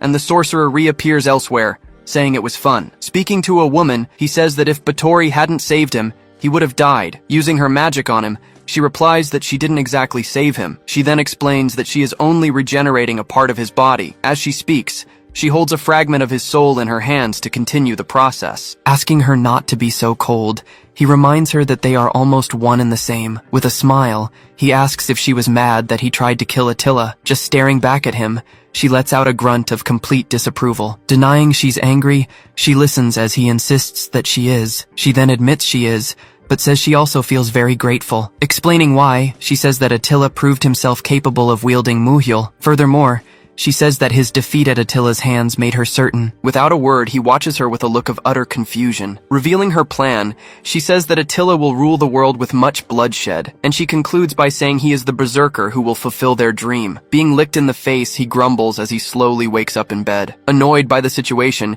he complains about the smell and tells his companion to stop. Right after, he sits up and angrily shouts Punch's name. Looking around the room, he wonders where he could be. Just then, a system window pops up in front of him with an important notification. Seeing the screen, he questions if the sudden quest has already been completed. Remembering the fight, he says he passed out right after defeating the crow. Then, a new window appears, informing him that it will grant his rewards. Reading the information, he sees he's gained a party system and a skill. Analyzing the new power, He wonders if the warrior's roar is strong. Confident, he concludes that the skill he gained will be the strongest of all. Celebrating, he says he's going to defeat the crow, but the system informs him that it's still alive. A narration explains that it doesn't die just from having its head cut off. He then says that, as the author, he's the one who knows that fact best. Suddenly, a voice from outside alerts him to the bedroom door. Entering the room, the mercenary asks in surprise if the boss is already awake. He then tells his other companion to go call everyone immediately. Seeing his desperation, the boss asks Otto what happened. At this,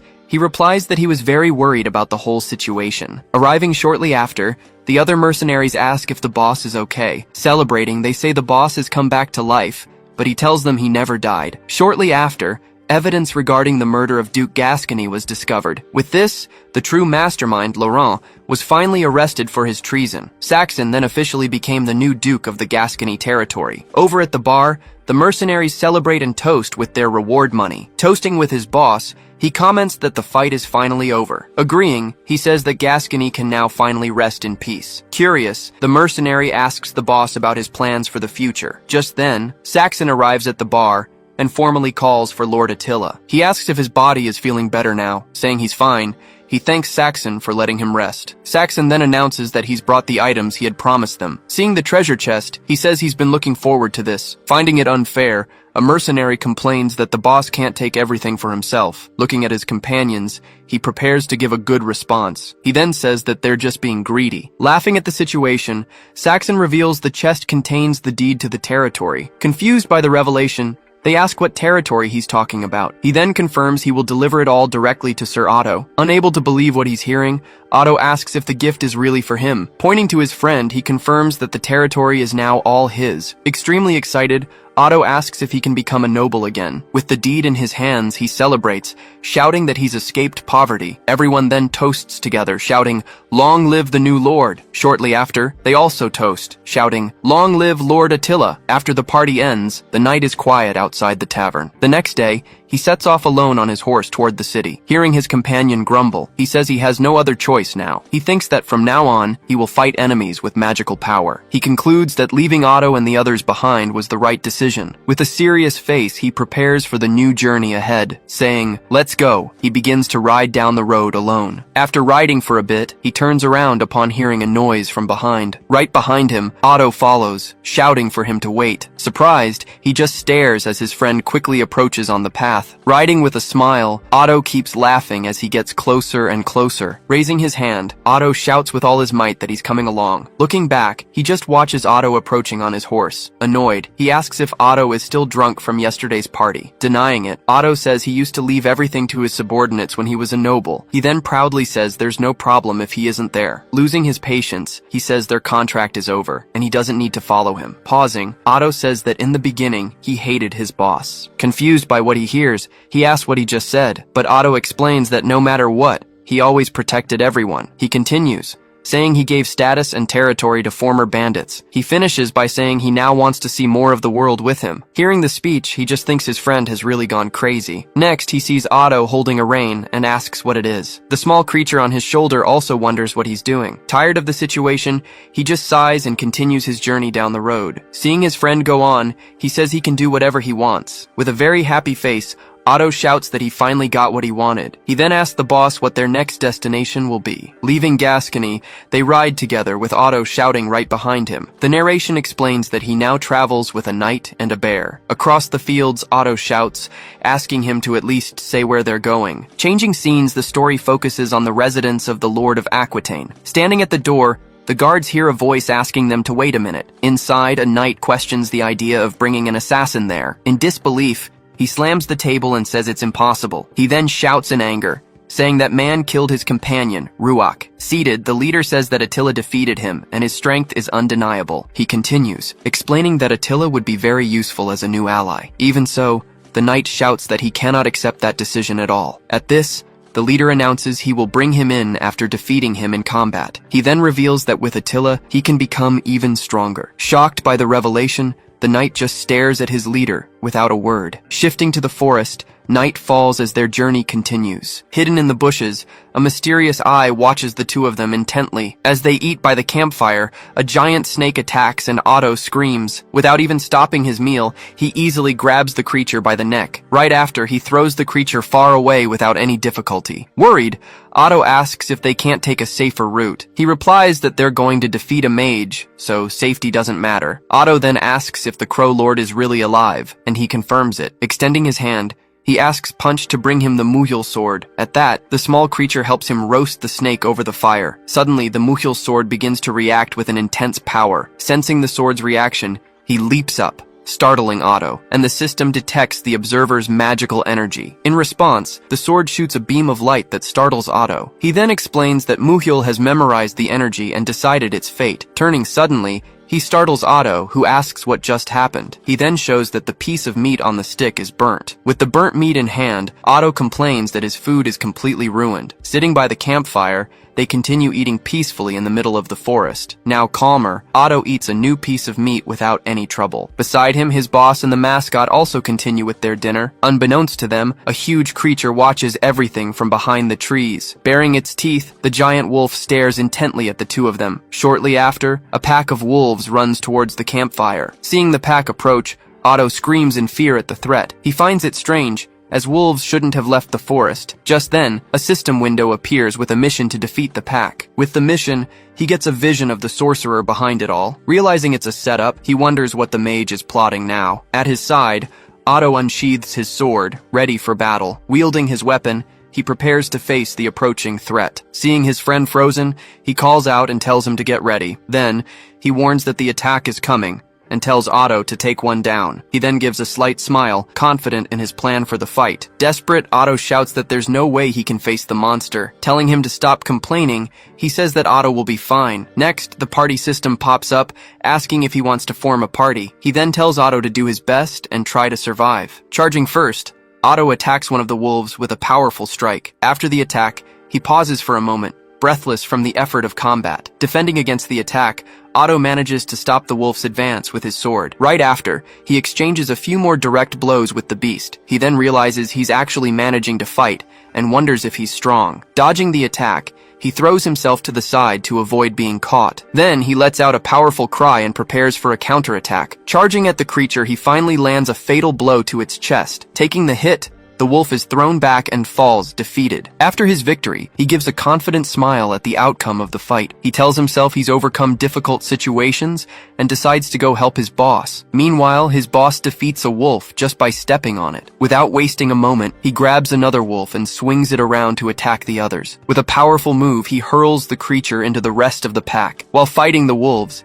he just starts laughing uncontrollably. Watching the scene, Otto thinks his boss is more of a monster than the actual monsters. Fighting the wolves, he lands a direct hit on the enormous creature. After defeating the pack, he stands still with a serious expression. He then thinks that luckily, the opponent was just a wolf. The narration explains that monsters in this world are different from those in manga and anime. With a swift movement, he charges toward the next enemy in the forest. Landing a punch, he demonstrates a level of power far beyond normal. Without giving it time to react, seeing this, the large alpha wolf lets out a loud snarl. Preparing an attack, he glares at the creature with a furious expression. Looking to the side, he yells for his companion Punch to join the battle. Answering the call, Punch runs in and strikes the giant wolf. After defeating the wolf, Punch levels up and celebrates the victory. Meanwhile, he just watches Otto fight his own wolf. Just then, the system announces that the party effects are now active. Watching the fight, he notes that his friend is doing very well. Ready to fight, he says it's finally time to end this. With a smile, he announces that there is only one left to defeat. Seeing the situation, the last wolf tries to escape by running into the forest. Leaping to attack, he declares that he won't let the creature escape. On top of the wolf, he readies his final blow with the axe. But suddenly, a chain scythe is thrown in their direction. The chain wraps precisely around the handle of his axe.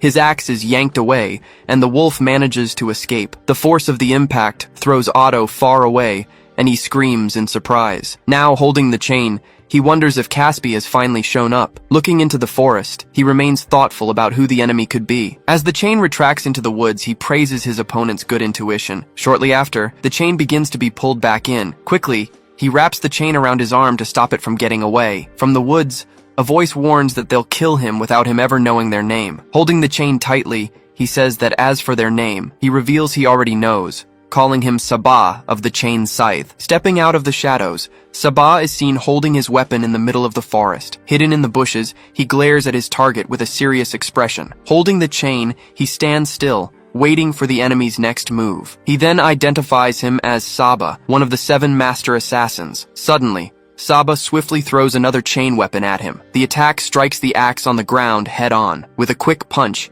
he deflects the chain coming his way. Leaping into the attack, Saba finally emerges from his hiding spot in the forest. Seeing his reaction, Saba is surprised and doesn't understand what happened. Just then, the small creature on his shoulder lets out a loud roar. Taking his weapon back, he says it's okay to continue. He then tells Punch to go ahead and help their companion, Otto. Now alone, he wonders if they should test that other skill as well. Clenching his fist, he prepares for the fight about to begin. With a punch to the ground, he unleashes a powerful wave of energy. Engulfed by the energy, he gets ready to use his new skill. With a mighty roar, he finally activates Warrior's Roar. At that moment, the system announces that the group's strength and stamina have increased. From deep within the forest, a scream echoes, catching everyone's attention. Fighting the wolf, Otto hears the voice and recognizes his boss. Elsewhere, Otto now faces a new and mysterious adversary. With agility, he dodges the enemy's attacks and manages to counterattack. As he fights, he notices his opponent has become easier to handle. Surprised by his strength, she asks if he was hiding his power. Charging at him,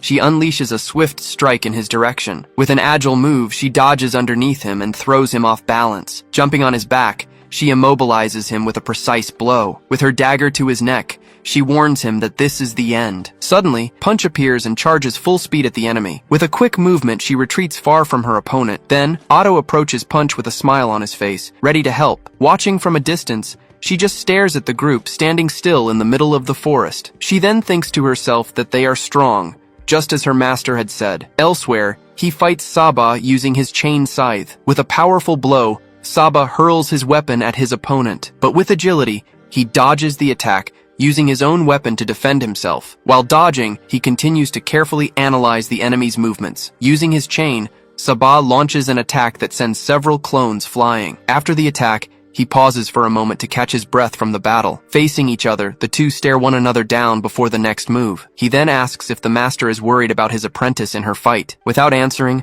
Saba just turns slightly to the side and watches. He then says that Attila overpowered Caspi, but didn't kill her in the end. Enraged, Saba yells that he saw through his despicable wolf's heart. Not understanding at all, he just stares back with a confused expression. Saba glares at the warrior slowly approaching him. He then explains that if he fails, Caspi will be the organization's next target. With his eyes closed, he continues to process the information he just heard. With a smirk, he activates the mind's eye ability to analyze. Outraged, Saba says he won't forgive the beast who dared to target Caspi. With a slight smile, he finally understands the whole situation. He then explains that assassins don't usually do well against warriors. Assassins usually aim for a single strike and then flee to await their next chance. But Saba exposed himself and confronted him directly on the battlefield. The narration concludes that his feelings for his disciple drove him mad. He then smiles, preparing to exploit this weakness in his enemy. Charging into the attack, Otto runs toward his own opponent. He then thinks that he didn't know Saba was such a wild guy. As he defends the attack, he realizes that in this state of rage, with a quick move,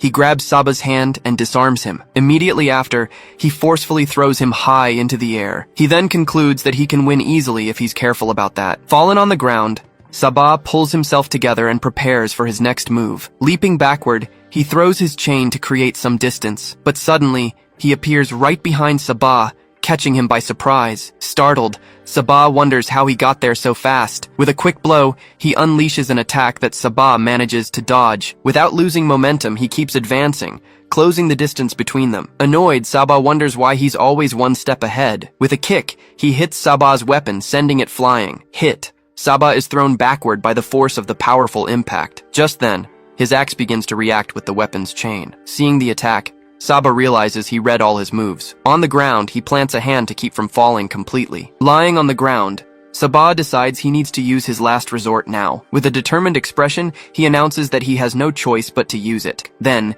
he charges full force at the warrior, screaming in a fury. Feeling the pressure, he recognizes the assassin's ultimate technique with a smile. Getting very close, Saba delivers a direct blow to the warrior's chest. With a mighty shout, he reveals the name of his annihilation technique. Seeing the attack, he just gives a slight smirk without flinching. After the attack, the forest falls silent for a brief moment. Standing, Saba unleashes a powerful energy from his clenched fist. Panting, he wonders if he's finally managed to defeat his opponent. But suddenly, his opponent appears right behind him, completely unharmed. Surprised, Saba can't react, seeing that his attack didn't work. He then asks if Saba is trying to throw his life away. Frightened by the situation, Saba just stares at him, his face sweating. Gazing at the forest, he prepares to leave the battlefield. With that, he and his opponent quickly flee the area together. Hearing the noise, he wonders if someone is around. Standing, he just grumbles and watches the forest intently. Going back in time a bit, Otto is fighting Caspi and Punch together. With a shout, Caspi charges forward, striking several times with her daggers. Shouting back,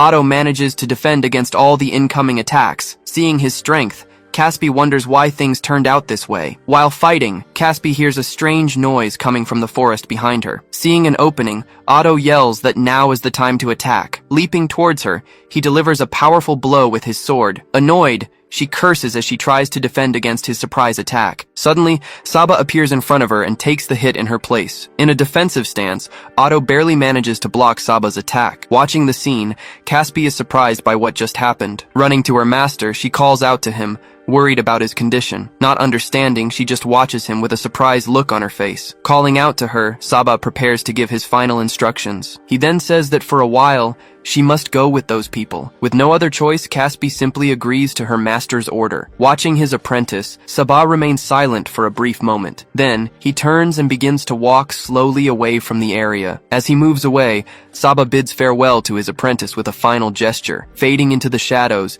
he tells Caspi to survive everything. Watching her master leave, she just calls out his name, her face filled with worry. Suddenly, a torch lights up in the darkness of the night forest. Next, a group of knights arrives at the scene with their torches. Looking at the battle scene, one of the knights turns to his leader. With a serious expression, the red-haired knight confirms the information. On the ground, several giant wolves lie completely lifeless. Looking at the scene, the leader gives a satisfied smirk. He then asks if he really defeated all the wolves by himself. Annoyed, he asks how many times he has to repeat himself. Angrily, the knight shouts that he can't believe such nonsense. He then says with a smile that he doesn't have to believe it if he doesn't want to. Facing each other, the two stare one another down with tension. From a distance, a voice shouts, calling for their master in the middle of the forest. Emerging from the forest, Otto and Caspi run towards Attila. Seeing Otto with Caspi, he asks why he's with her. Standing far off, he just watches the two of them slowly approach. Annoyed, Caspi yells that her name is Caspi, not that thing. Pointing his sword, the knight asks who they are and their affiliation. He faces the red-haired knight who confronts him. Asking who he is,